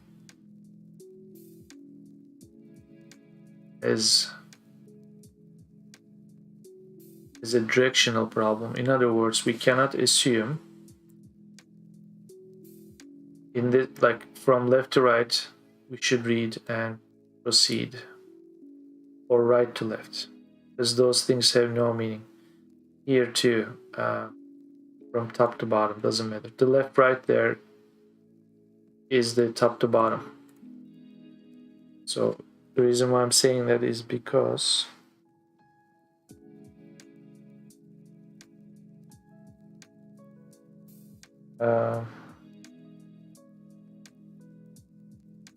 we cannot assume, oh look, that's 6 numbers, or 7 numbers actually, and this is only 5 numbers. 7 is higher than 5. Of course this one should be a superset of this one. Well, you cannot really do that, because if this was 3 and this was 4 and they had no connecting parts, no intersecting, parts, that would be a false assumption, no matter how you look at it, from left to right like this or top. Doesn't matter in which order you read, because here is 7 to 5 and here's 1 to 3, and yet both cases are problematic. So these two have no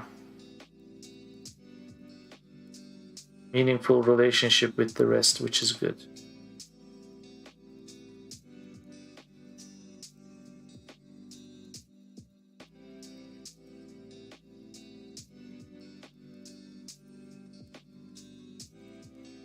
Interesting question.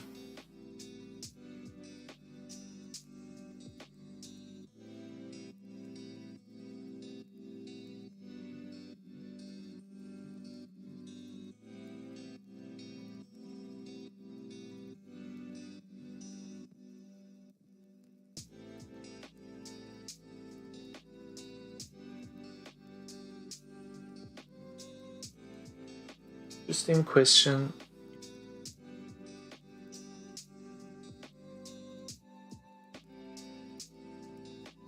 So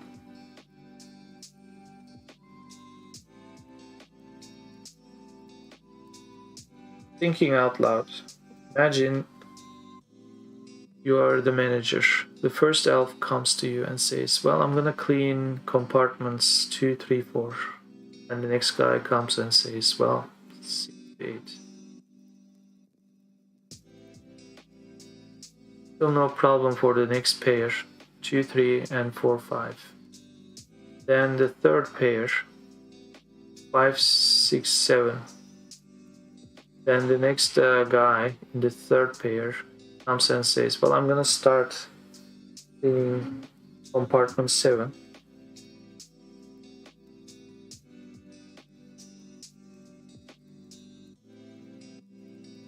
If the manager hears the compartment number as the end of the list of the third elf or the second elf in the third pair, that would be a problem, because then the first guy would already do the seventh compartment. So, but as soon as the guy says, no, I'm gonna start with 7, then do 8 and 9, then the manager will calm down, because like, okay, efforts won't be wasted. There is some overlap, but it's not fully overlapped.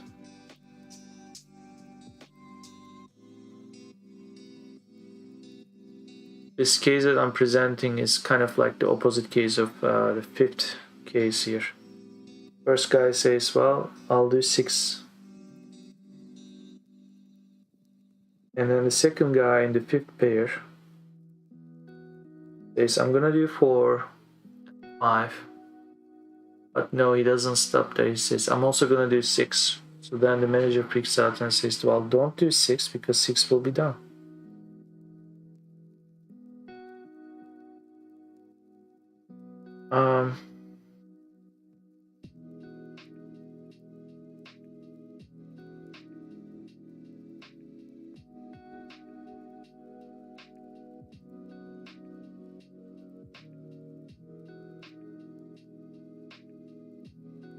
I don't know why, but it's as if my mind goes to bitwise operators. It's gonna try to find. Imagine all the dots here are 0. Maybe we skip those parts, right? We only want to do something like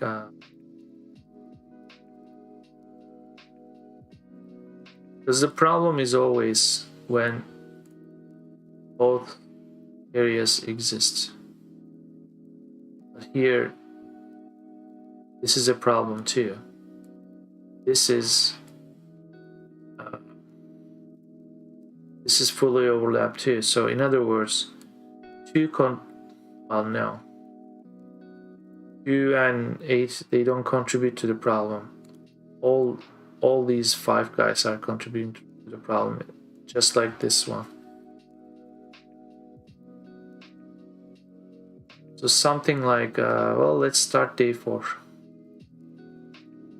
As usual, I think we duplicate this, right? Last time we did that. Duplicate day 4. We're also going to duplicate this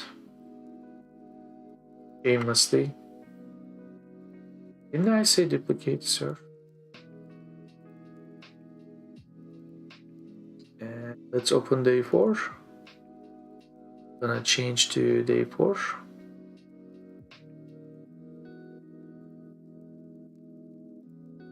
And here's day 4. So 1 and 2 most likely will have this.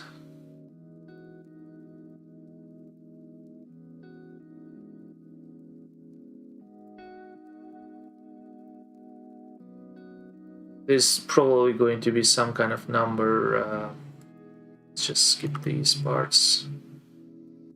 It's 2. This is gonna be 4. Skip this part too. It's the numbers. This is gonna say 0, 0, or because I haven't edited days. Let's do day 4. 0, 0.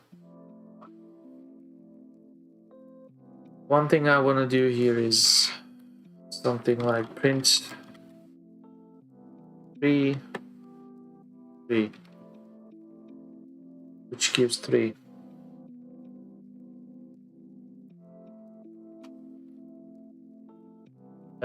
In fact, actually, I don't know what I'm doing.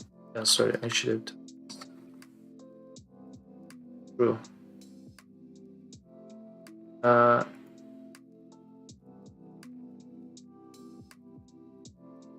you know what? I feel extremely confused. I want to look under operators, which is not going to be here, which is going to be on the website. And here we go. I was typing the boolean, not the this one, bitwise, and there's also the bit shifting. So that's I'm gonna try to see if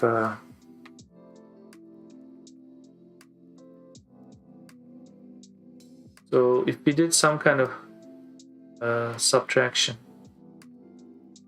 index by index, both being the same, let's say it's irrelevant. 2 minus 0, maybe, still 2. 3 minus 0, same thing. Some undefined to undefined. Then some kind of minus. So then in this case, there is no, this is 0, 0, that's fine. Maybe we'll skip those cases. However, let's not forget the data is not in this format. How many compartments we have? I think it's 9, right? It's single digit. Gotcha. Because the solution that I'm thinking is assuming it's always single digit. If the second part of this today's problem, if it goes for double digits, it's going to be a problem. But imagine there is an overlap here.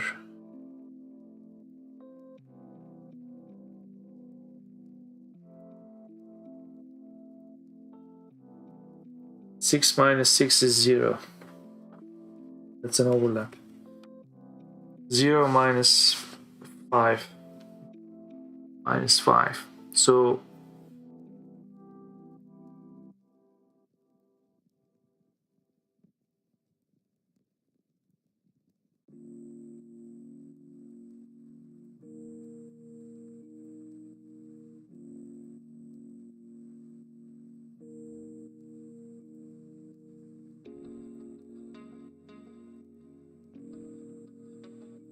or is this a string problem? What if we find this string? Okay. Find, it's not just character, it's the whole string, the substring.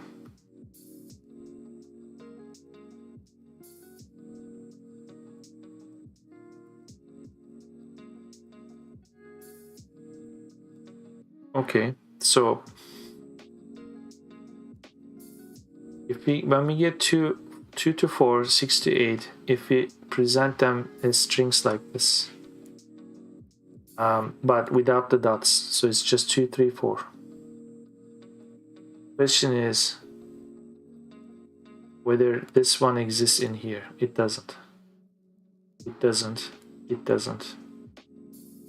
Here, well, either one exists in the other one. The other sort of. This exists here.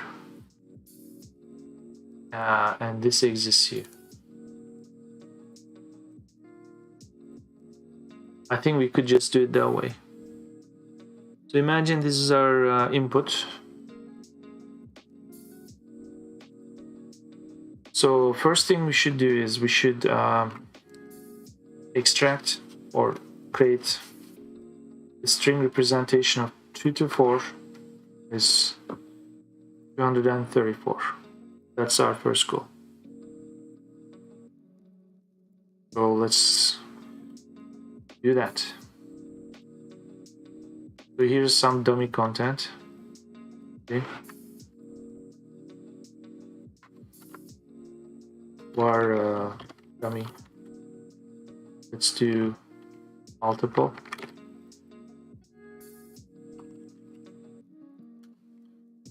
I believe this is gonna come in like this from the file later. So for now, we'll do something like, I want to make sure that's how we are getting it, right? Yeah. So for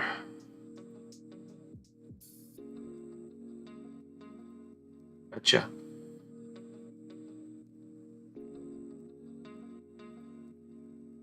Did I really call this dummy in here too? So that's the dummy content. Okay. So we'll have for pair in pairs. Okay. This is now pairs. What I want to do is something like, first this pairs is going to be split by end of line. Okay, then the pair itself is going to be split by comma. Okay, this is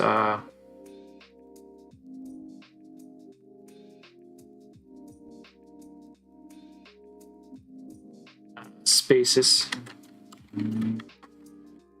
So the first space for the first elf, or the spaces for the first elf, is space 0. Okay, this has to be split.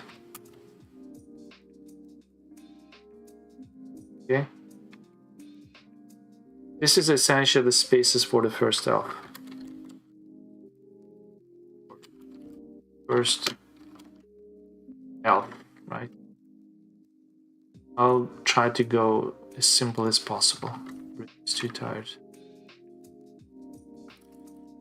Spaces for the second elf. It's this guy. Okay. Because these two will also have their 0 and 1.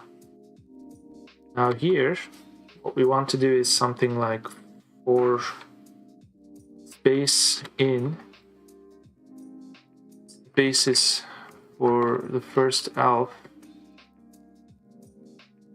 0 is the first number, which is 2, and this is the second number, which is 4.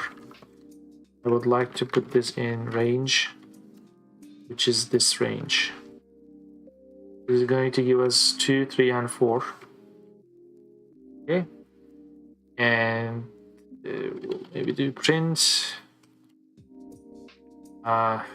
We want to kind of concatenate this to, because there is no flattening in the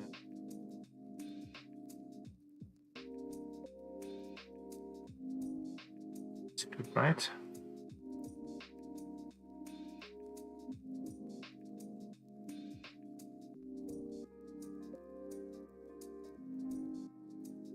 The opposite of split basically in string, that you have a comma separated,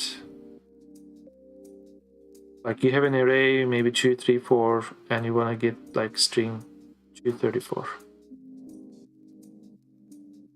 I don't think something like that is. I might be wrong. I believe it's implode in P.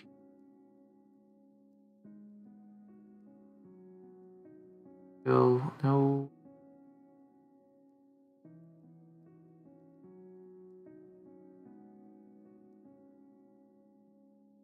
I don't think so.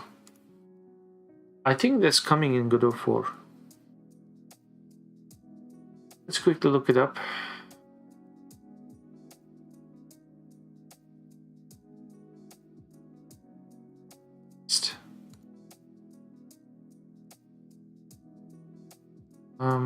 Scripting, so class reference, globals, GD script, global scope, but then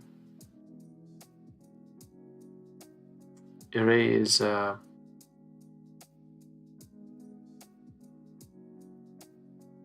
problem. Where would you put array?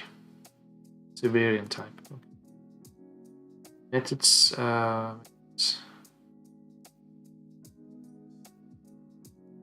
because this doesn't exist in version 3, I know that. Maybe, I'm hoping, flatten exists here, or sort of like a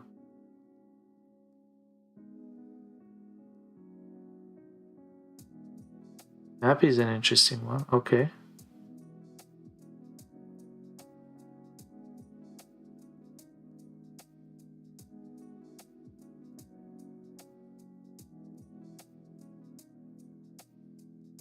Okay, so in other words, we are out of luck for now. So what we want to do here is let's create a dummy spaces in string, sort of string, right? It's an empty string. So we do something like spaces in string, space itself. You do this. This is for the first elf. Int. Of course, that's int.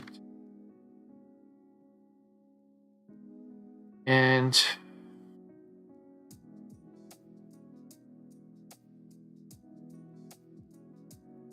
I'm gonna cut down this for now. Let's see if we can get something meaningful. Don't.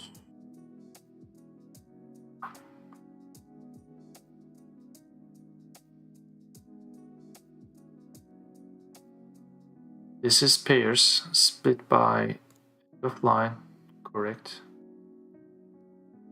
First pair split by this, which is empty. What's pair? Pair is empty. Oh.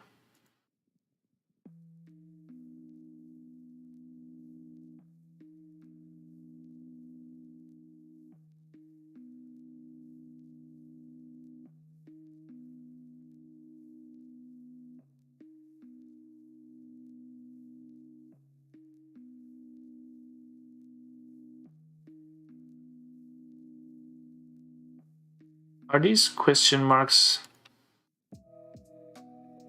unhealthy?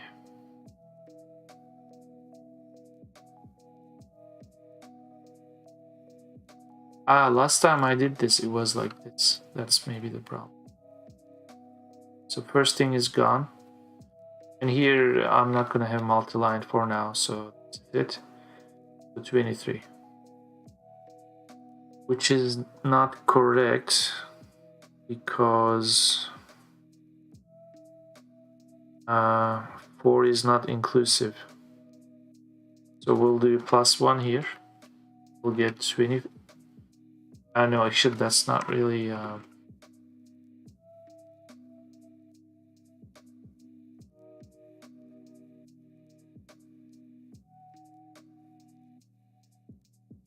me put a breakpoint here. So pair is this, basis is this array. Split it with the first space. So 2 and 4.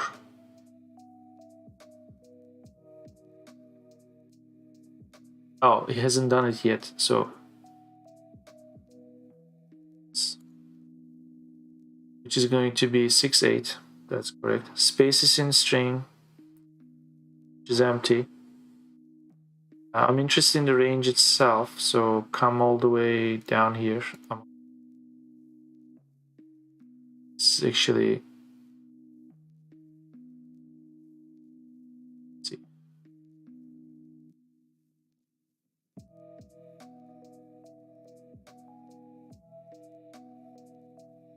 Spaces for first elf 0. It should give me 2, and spaces for first elf 1 should give me 4. So this should be a range of 4.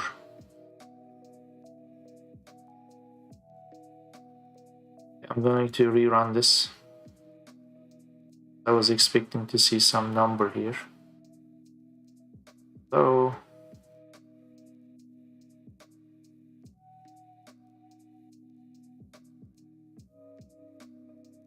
by now, the value of this should be known. Let's continue, which will run it and then stop again. And at least this should be full. Okay, 2. Now 3.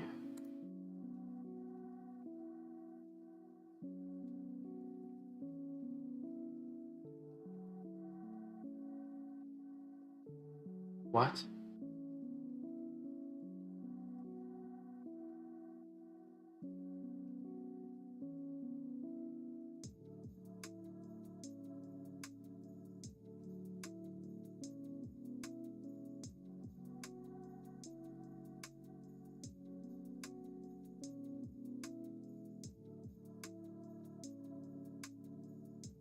Arguments B and N are inclusive, just like I want them.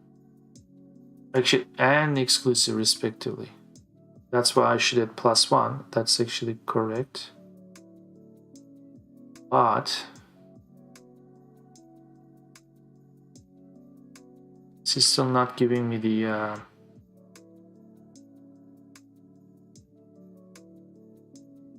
I'm going to do this every time. No, actually, when I...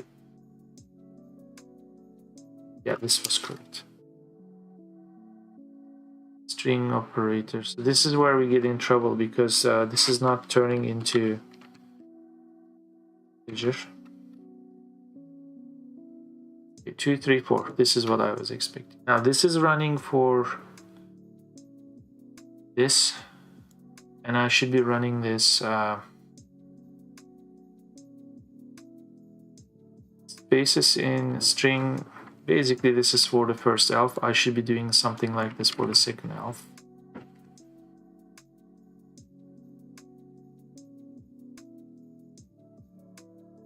Okay, it's going to be interesting. Second elf.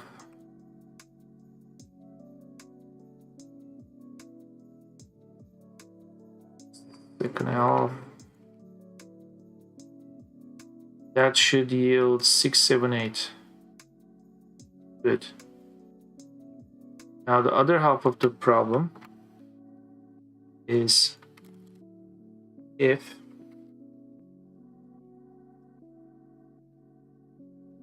spaces in string for first elf find spaces in string for second elf. If you find it, or the other way around.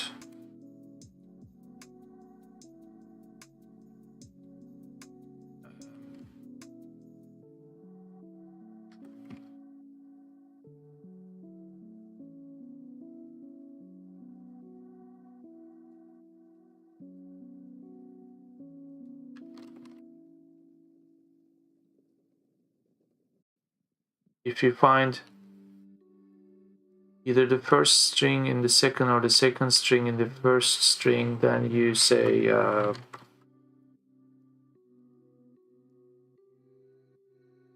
this pair is not good, and that's the pair, whatever it is.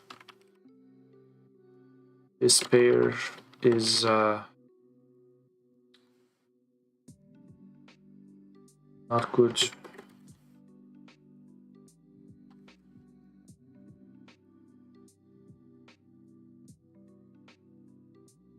Of course, in this case, since it's good, it's not gonna print out anything. We can actually do. It says true. Why do you say true? Because I put something here. What's the meaning of true? I must have a print statement somewhere that's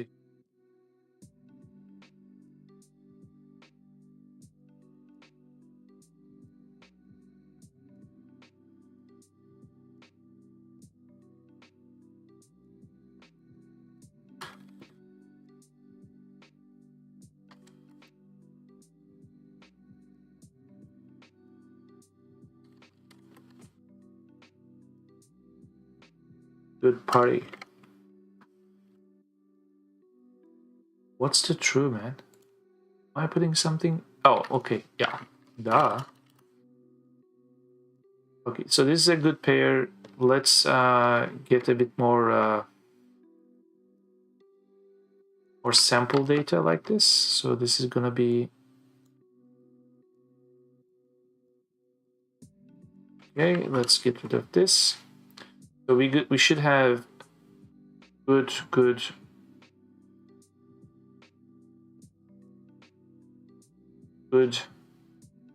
not good, not good, good.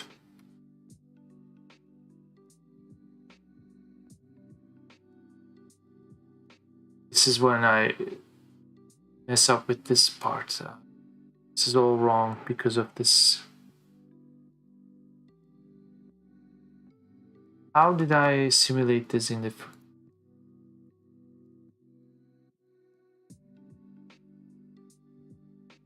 Then I removed. Okay, so what seems to be the problem here?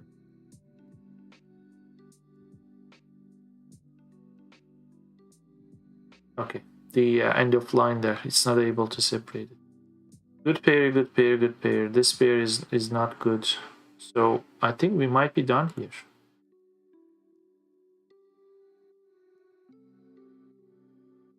So the solution that I suggested was to look for each string inside the other one. And seems to be running well on the test data. And all there is left to do is to bind the real data, which is usually in the form of file open, which I believe we already have, but I'm not getting the data, which should be this. Then we are splitting here anyway. This pairs will be replaced by this. And I'm going to call this dummy so that I don't get mixed up with, you know, why am I running on pair here? Where's the pairs? I'm going to read pairs here. I'm going to get... In fact, when I do it like this, let's just comment it out. So we get the data from the file as text. Then as I was breaking down the pair string like this, splitting, the rest should work. And this problem is actually still kind of half done because I'm not putting it the way I like to see it, which actually tells me which pair is good or not good. But the question is asking what's the number of pairs that are not good. In this case, 2. So I should be counting the not good cases. So instead of saying var priorities, not good pairs. Okay, it's 0. So whenever you find something, instead of printing out, comment this. We are not interested in knowing the good pairs anymore. So you do this. Good pairs. Here's just to be on the safe side. We can put dummy.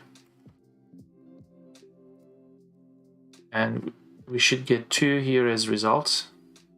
Good. Now let's put this back on.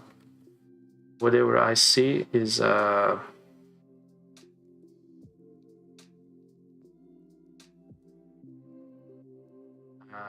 it's the parsing problem. Again, one of those string cases.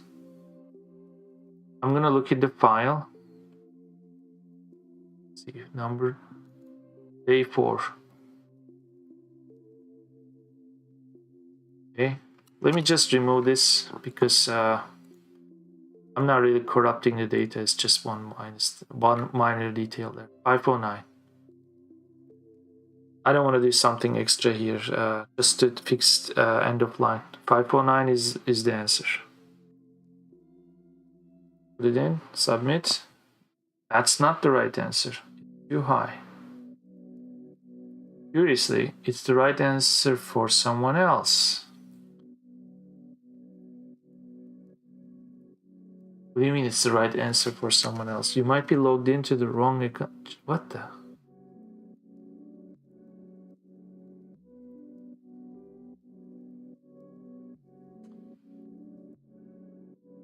How could it be the right answer for some? Oh, maybe the input is changing from person to person. It's interesting. That's the A3's input. So, not good pairs, 0. Every time we... That's actually fine. So why did it work on the dummy data?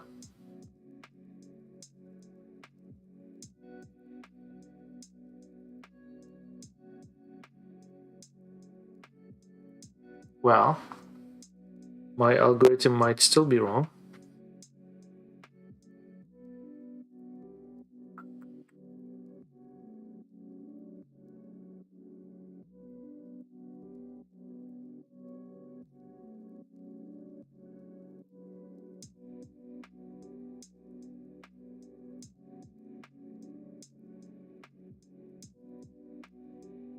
It's 1 to 9, right?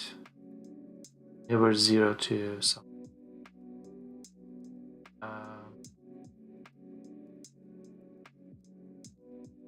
The fact that there is one slot here is like 1, but never 2.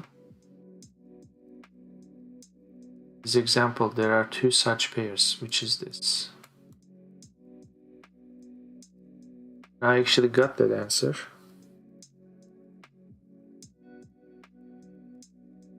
What if this thing that I did, you look at the last pair. Yeah. I think correct answer is +1.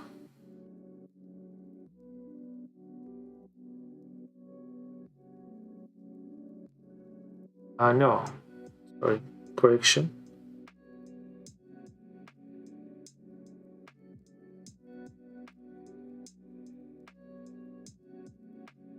Let's look at the initial values here. 390. So this is a good pair. This is not a good pair. Did I? First elf, second elf, second elf, second elf, second elf. Spaces in string for first elf. Find it in second elf. And the second elf, try to find it in the first elf. If either one returns true, that's not a good pair.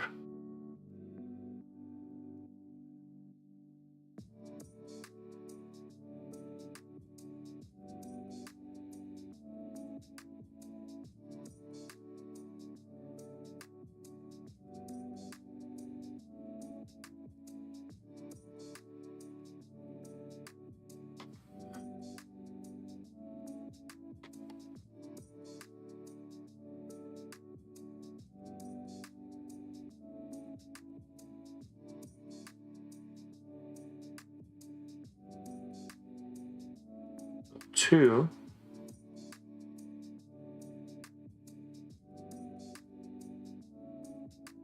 And yet,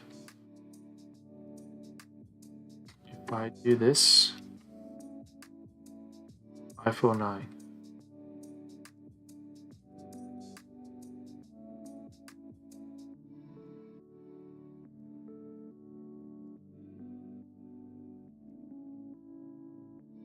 If I take this as this content, the first one is a good pair. For sure. The second is not. The third is also not, because it's overlapping fully. Fourth one is not good. Fifth one is not good. So far I counted everything but the first one. The last one is also okay, so we should get 4 here.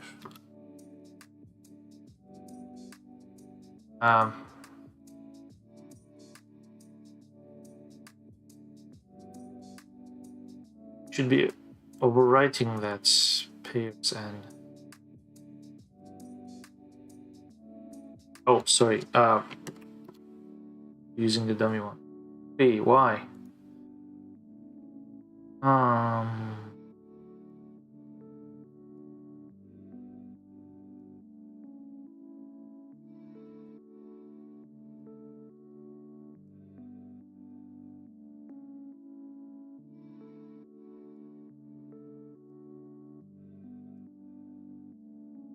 Are you getting confused about this particular case? That's actually correct. This is correct too, so that should still be 2.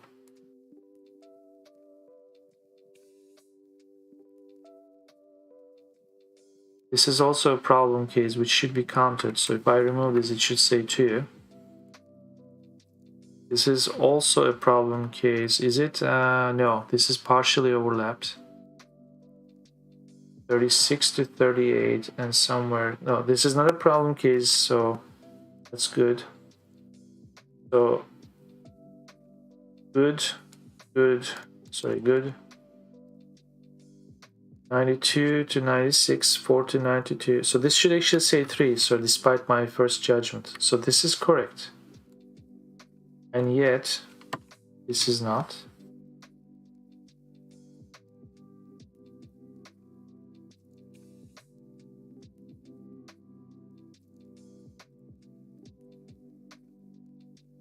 I'm gonna put this back on. I don't really know what's going on with this. So, invalid get index 1. Spaces is out. Here split.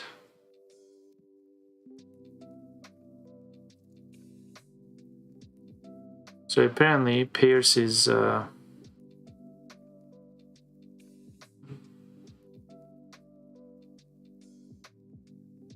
it's that end of line thing really. It is text. Can we trim this?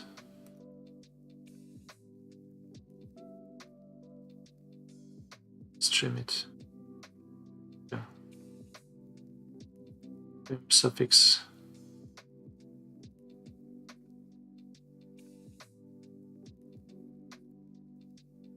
Is it gonna find end of line character? Pairs bim suffix. Did you like this? 549. So that answer didn't change.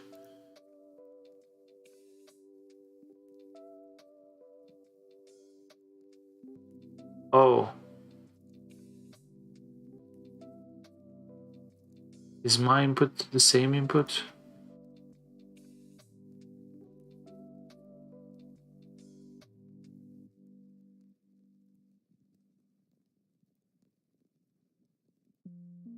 I think so. I downloaded it before the stream started, but I don't think it should change in the middle of the session.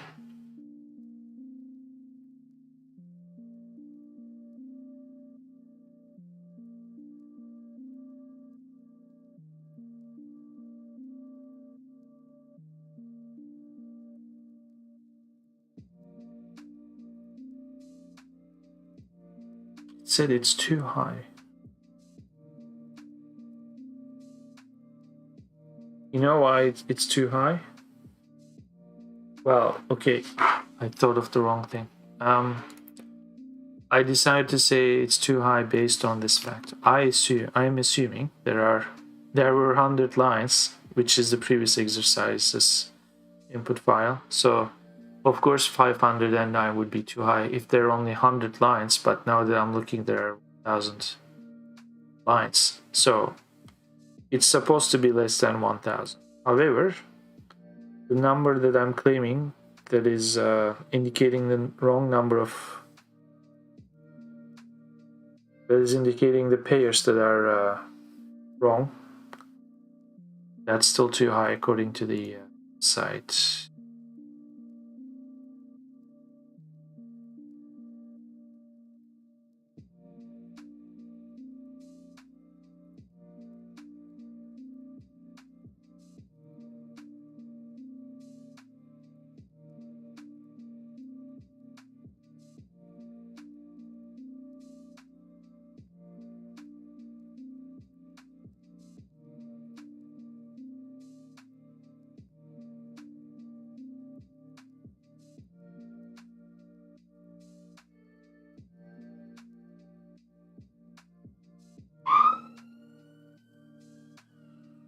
let's go to our primitive case.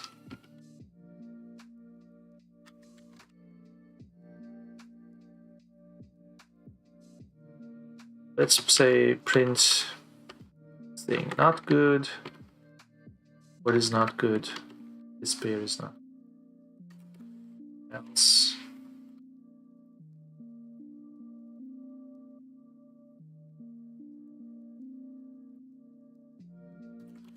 This is the good stuff.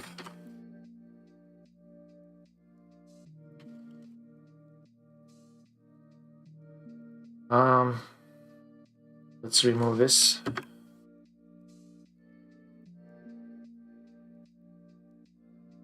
This is the good stuff.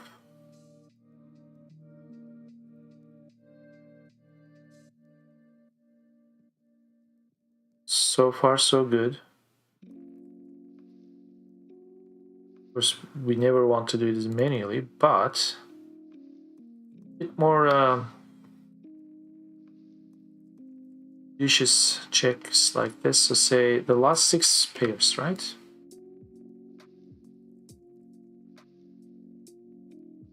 I'm not going to make a judgment before I see. So according to this, it's the good stuff. Yes, good stuff. This is in fact good stuff. Definitely good stuff. It's actually a part. This is also a part. This is not good because between 40 and 70, we could find 40 to 43. This is the good stuff. It's tempting to say no, but it is good stuff because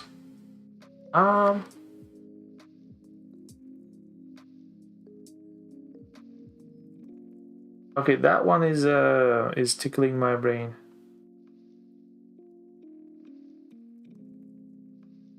So 14. Imagine that 90 is 20 and 89 is 19, so it's easier to comprehend the scale. So 14 to 20, and then the second thing is starts before 14, so starts at 13 and finishes just before 20, which is okay. It's a partial overlap. It's not fully overlapped, which is the good stuff. So after this, if we were counting the number of good pairs,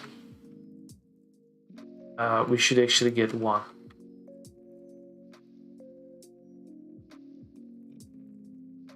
In fact, it is 1. Or tried on some other sample data. Run 5.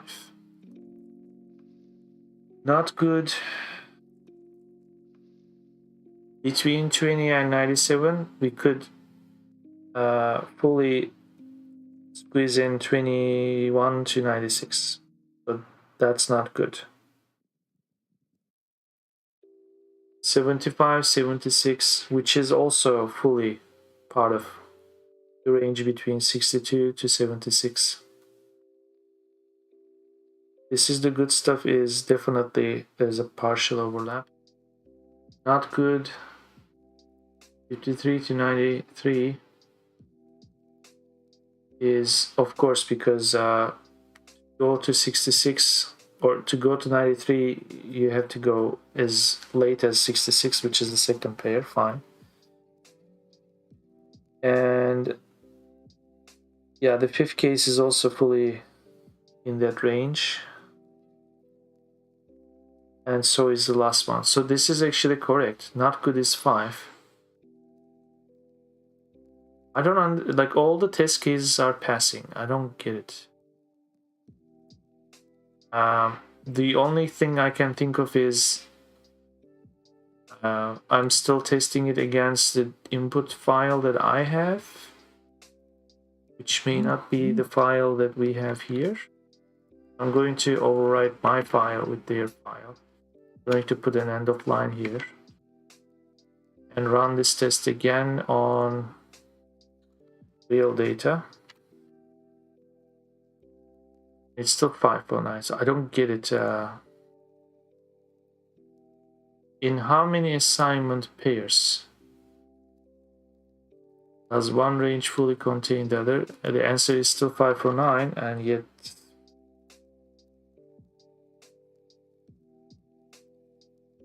answer is not correct.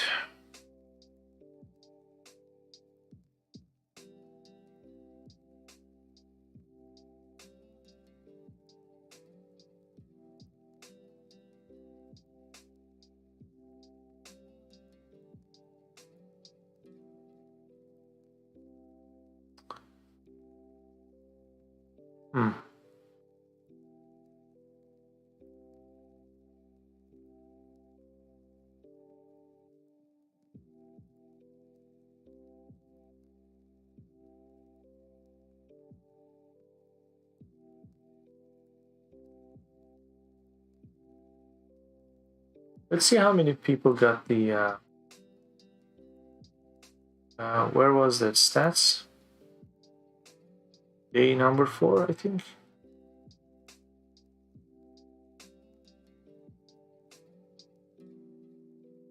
Each day, gold indicates users that have completed both parts of.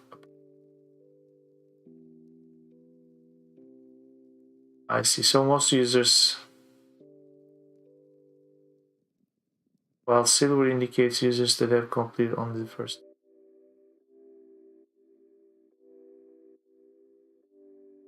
What's this? Oh, I think.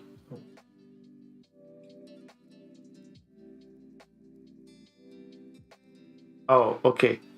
151,000 blah blah is gold, and this is silver, and this is the ratio. So there are still quite a few people who got this right.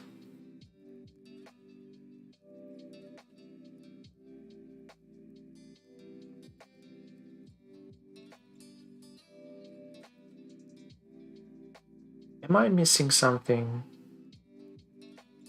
Oh God. Of course. As I was saying half an hour ago, this logic that I came up with is single digit. I was afraid whether they would use a double digit in the second part of the question before we could get to that point. Now I'm looking at the input. There are already double digits. So this algorithm that I came up with will only work solidly for first digits. However,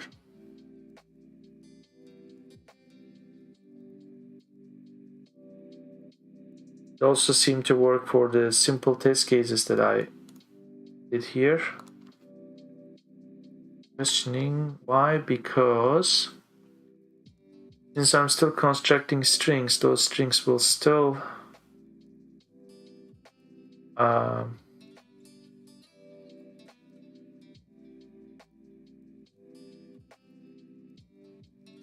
yeah, what difference should it make?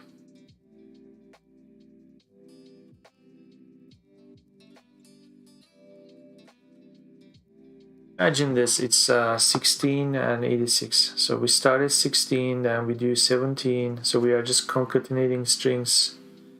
It's going to be a very long string.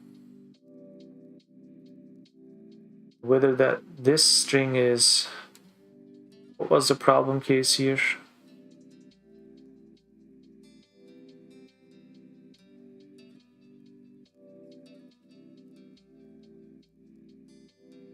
Not good. Okay, imagine why this is not good. Because between 6 and 94 range, there is going to be the strings that you find, or you construct here. So this is not good. That checks out in my mind.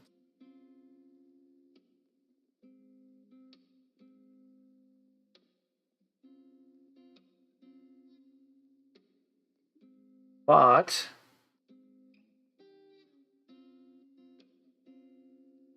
when I say this is not good, I mean this should not have been here.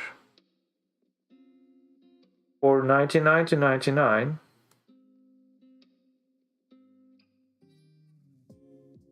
why is this included as not good? So from 22 to 97, we have some strings. There's a range. Then outside of this range, starting at 99, going to 99, which is itself, but probably, okay, so yeah, because I assume this would be single digit, we would be safe. Now we have duplicate strings. Somewhere in this long string, 22 to 97, we are going to find something that is 90. How could we find 99 in this range? It's also mind-boggling. In fact, we do find it because when you switch from 89 to 90, you have 99 there. Okay, so that's not good. So for single digits, this works. Double digits, not good. Let's see if we can remedy this.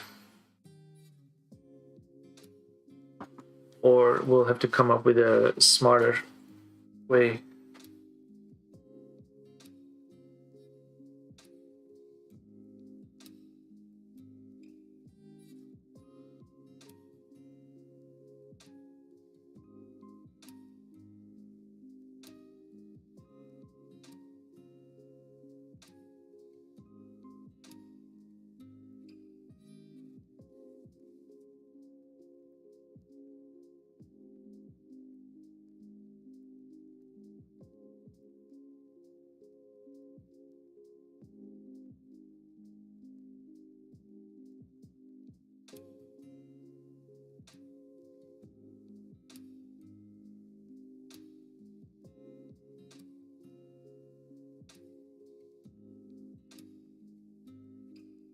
Yeah, so if only it were single digits, right?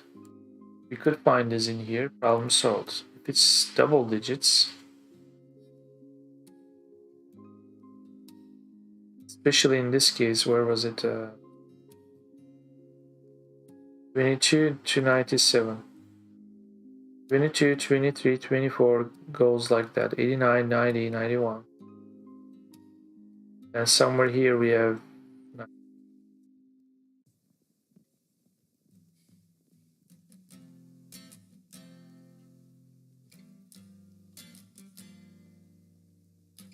And of course, this question would be even more interesting with triple digit base numbers.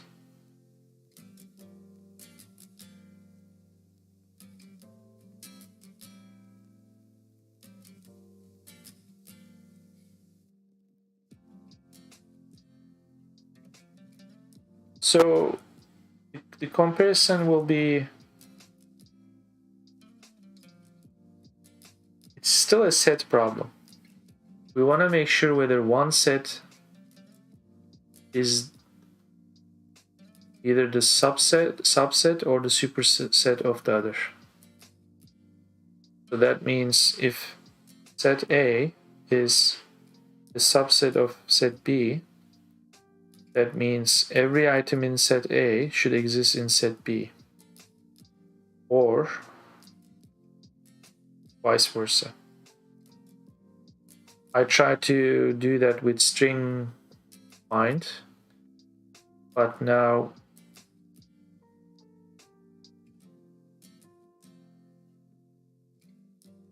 the nature of that problem has changed. So these numbers that we are getting, instead of constructing strings, I guess we'll just create numerical values and add them to arrays. That could be our set. So if every item in the first array exists in the second array, or the other way around, there's going to be a similar comparison here. Spaces is this, spaces for first alpha is blah blah. this is where we are doing the range. Instead of constructing this, we are going to say spaces for first elf. Okay, and that's just going to be the space as a numerical value. Get rid of this, so we'll do append hello.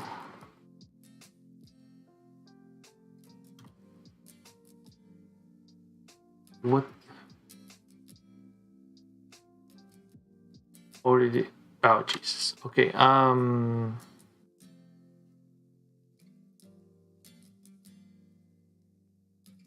Because what am I doing with this? Spaces for first elf is 0.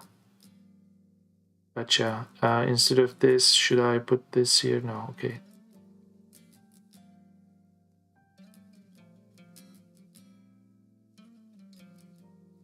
Running out of names.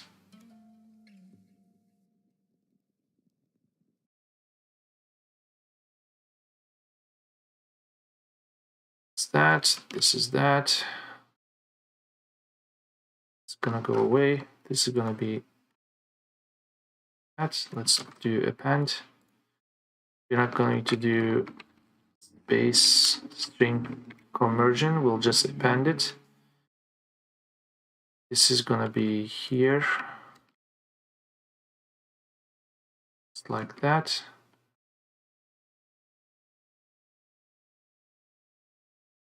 This one is going to be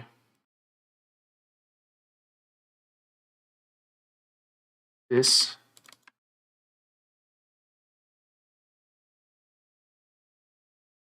Copy, paste. But this is going to be here. So, and the comparison logic is going to be here. Spaces for first elf empty. Space. In all the spaces 0. Split it. Take the first chunk. Take the second chunk plus 1.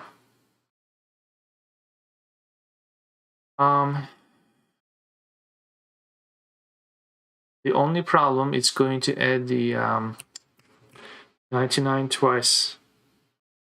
It's not going to be a problem because we are going to compare it anyway. There's going to be an edge case like that. It's all right. So this, that's fine. The last thing I want to do is when I copy and paste, I leave out something obviously dumb and syntactically correct, but logically it doesn't make any sense. Okay, assuming that's correct. So now we want to make sure, why has the music stopped? Because we got to the end of the, okay, this is famous YouTube. Yes, I want to continue watching, please.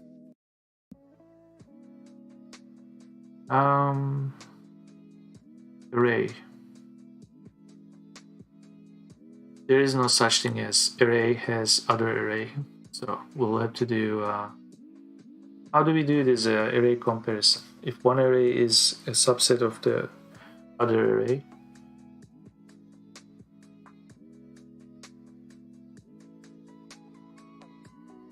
we are not trying to see if the arrays are the same. We cannot really do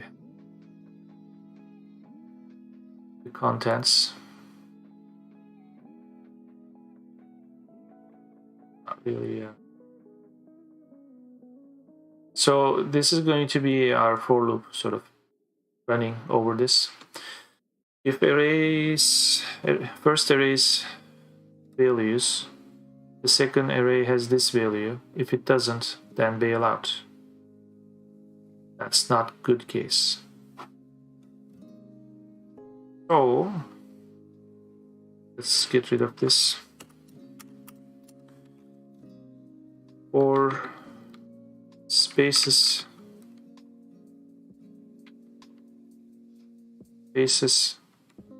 for first elf, or space in spaces for first elf, if spaces for second elf type for second elf has space false. The moment you don't find it, not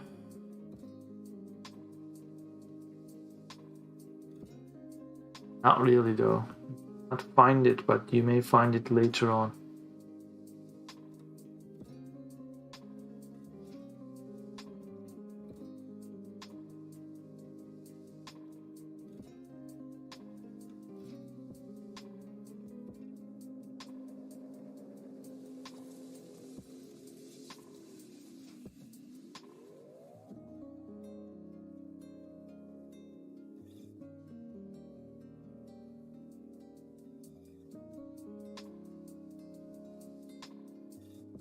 So imagine we have like a case like 10, 11, 12 in the first spaces array. And we have 11 in the second array. Let's actually swap those cases. We have 11 in the first array and the 3 elements 10, 11, 12 in the second array. We want to look for 11 in the second array. We do have it. And maybe we set a flag somewhere, like say it's going good so far flag. And that flag starts with true. And because we just found the element, sorry, by that I mean not good, because we don't want to find every element in the second array. But let's just say we found it. We're not changing the flags value. So when this whole comparison business is finished, and we say, well, what's the status of that flag?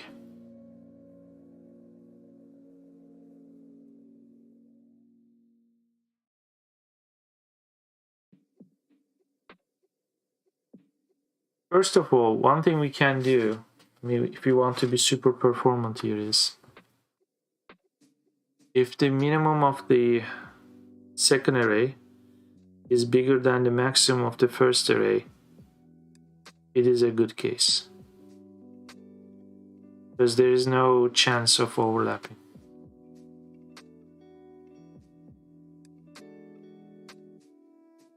Right? If the minimum of the second array is higher than the maximum of the first array, this is a good case. Similarly here, if the minimum of the second array, maybe do you start some comparison? Because similar to this case, we could only have 7 here. So that may be a problem case. So that's fine. So the minimum maximum checks may be not inclusive. So when they are the same, still go into the else case. Then we are starting from the first array always, let's say. Does 5 exist in here? It doesn't. Then maybe that's a good thing. But you cannot just assume it's a good case, because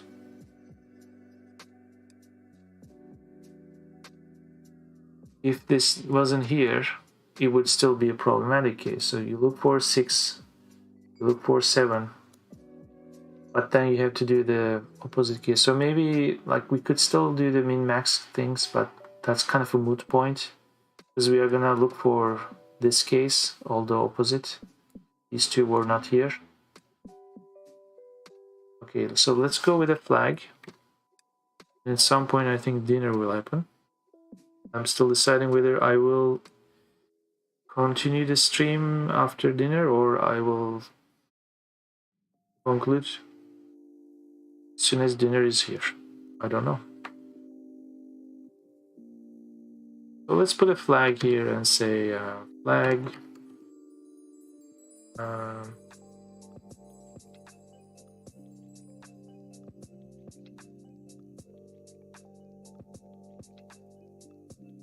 everything going okay. Kinda. The meaning of this is iffy, but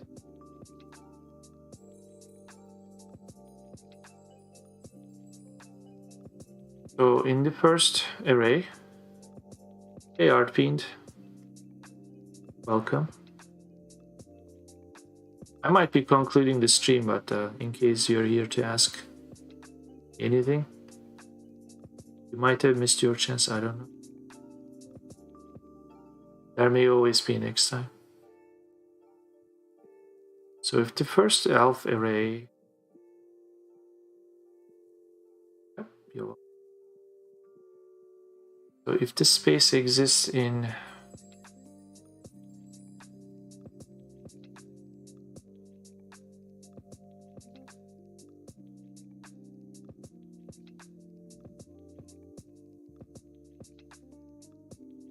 yeah, possibly the same time, same hour next week.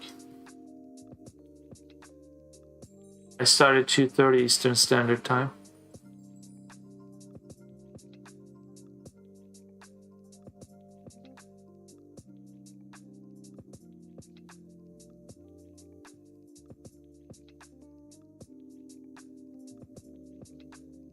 What was I thinking? So 11 versus 10, 11, 12. Does 11 exist in the second array? It does. We got to the end of the first loop. There are no elements left in the first array. And so at that point, we should be checking the flag if blah, blah, blah, blah. If something happens, do something with the flag. And when this for loop is finished, if flag is so and so, then maybe do not good. This is also garbage too. Yep. So for the 11 case, if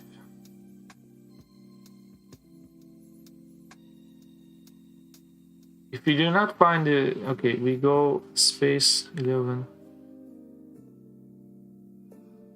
Yeah, I'm so slow today.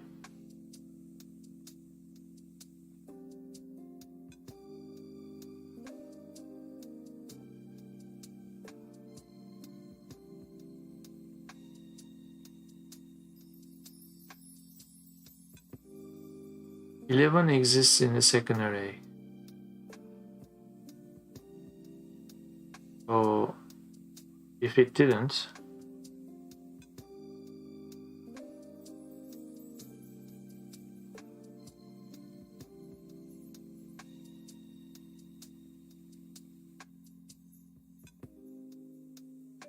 if it was 9, 9 didn't stay in 10, didn't.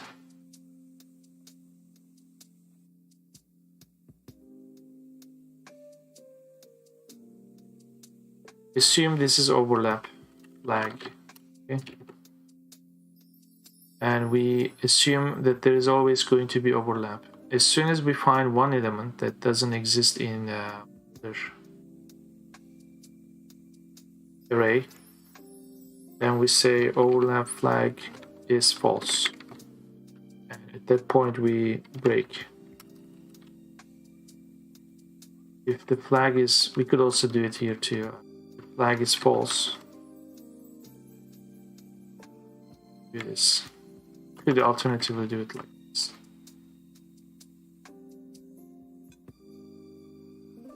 If it keeps existing,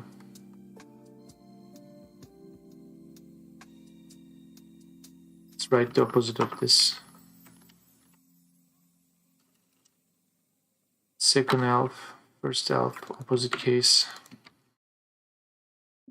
However, in between this, why am I doing the opposite case here without changing overlap flag?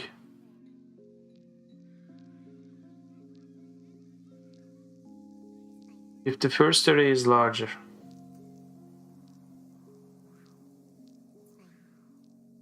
by logic, this should actually work both ways.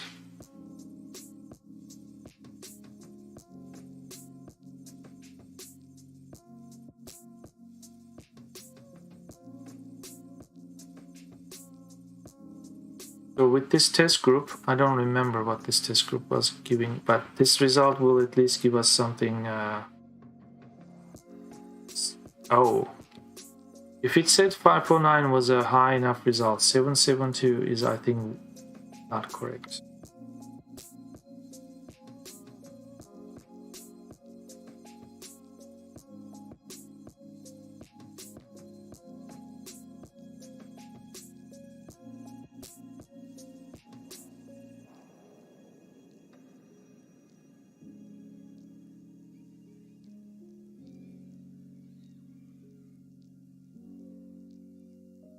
So the fact that it says 2 there is sort of promising because these were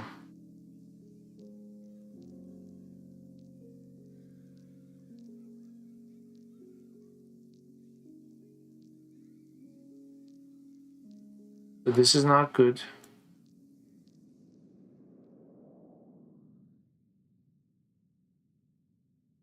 Not good. 2.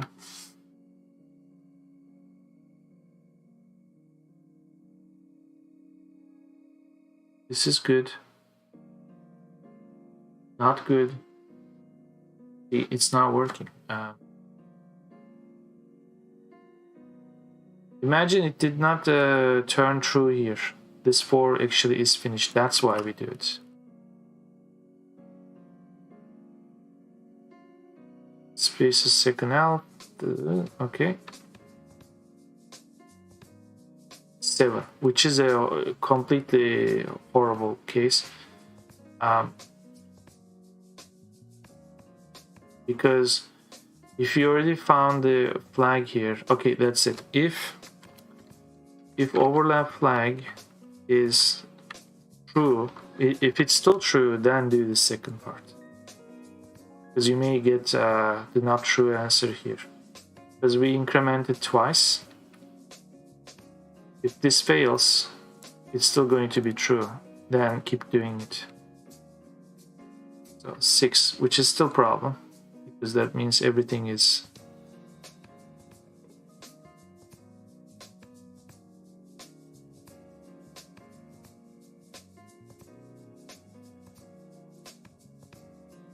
we should actually get a result between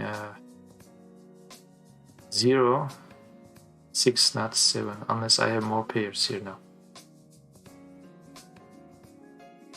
Or everything here is actually not good. So this is not good, we get that. This is not good, we get that. This is not good.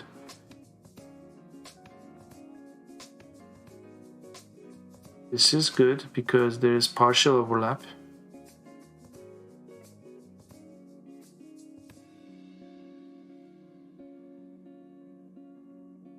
Not good. So I should get 5. Why am I getting 6?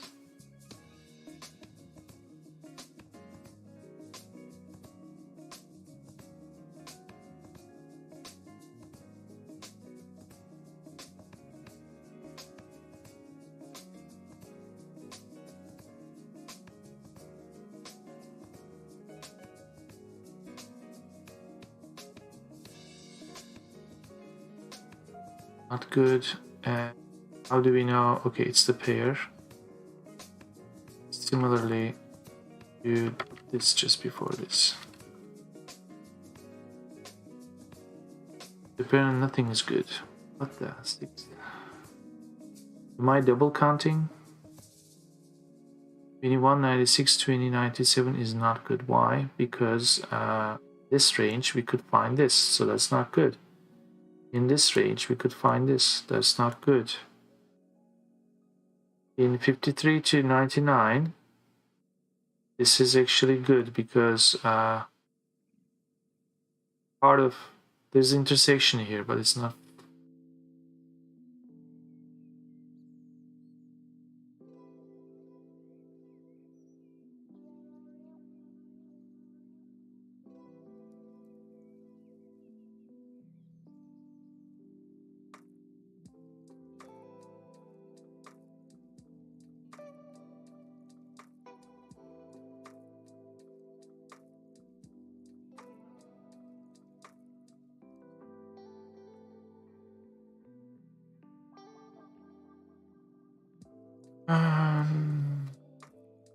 If first alpha array all the spaces there, if spaces for second alpha has that space is false. In other words, if it doesn't have that, in fact it kind of doesn't. Because 30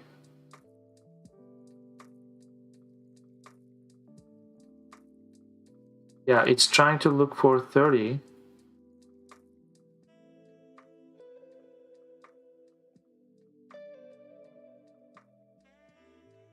Yeah, this actually is false, which then claims that this is not good.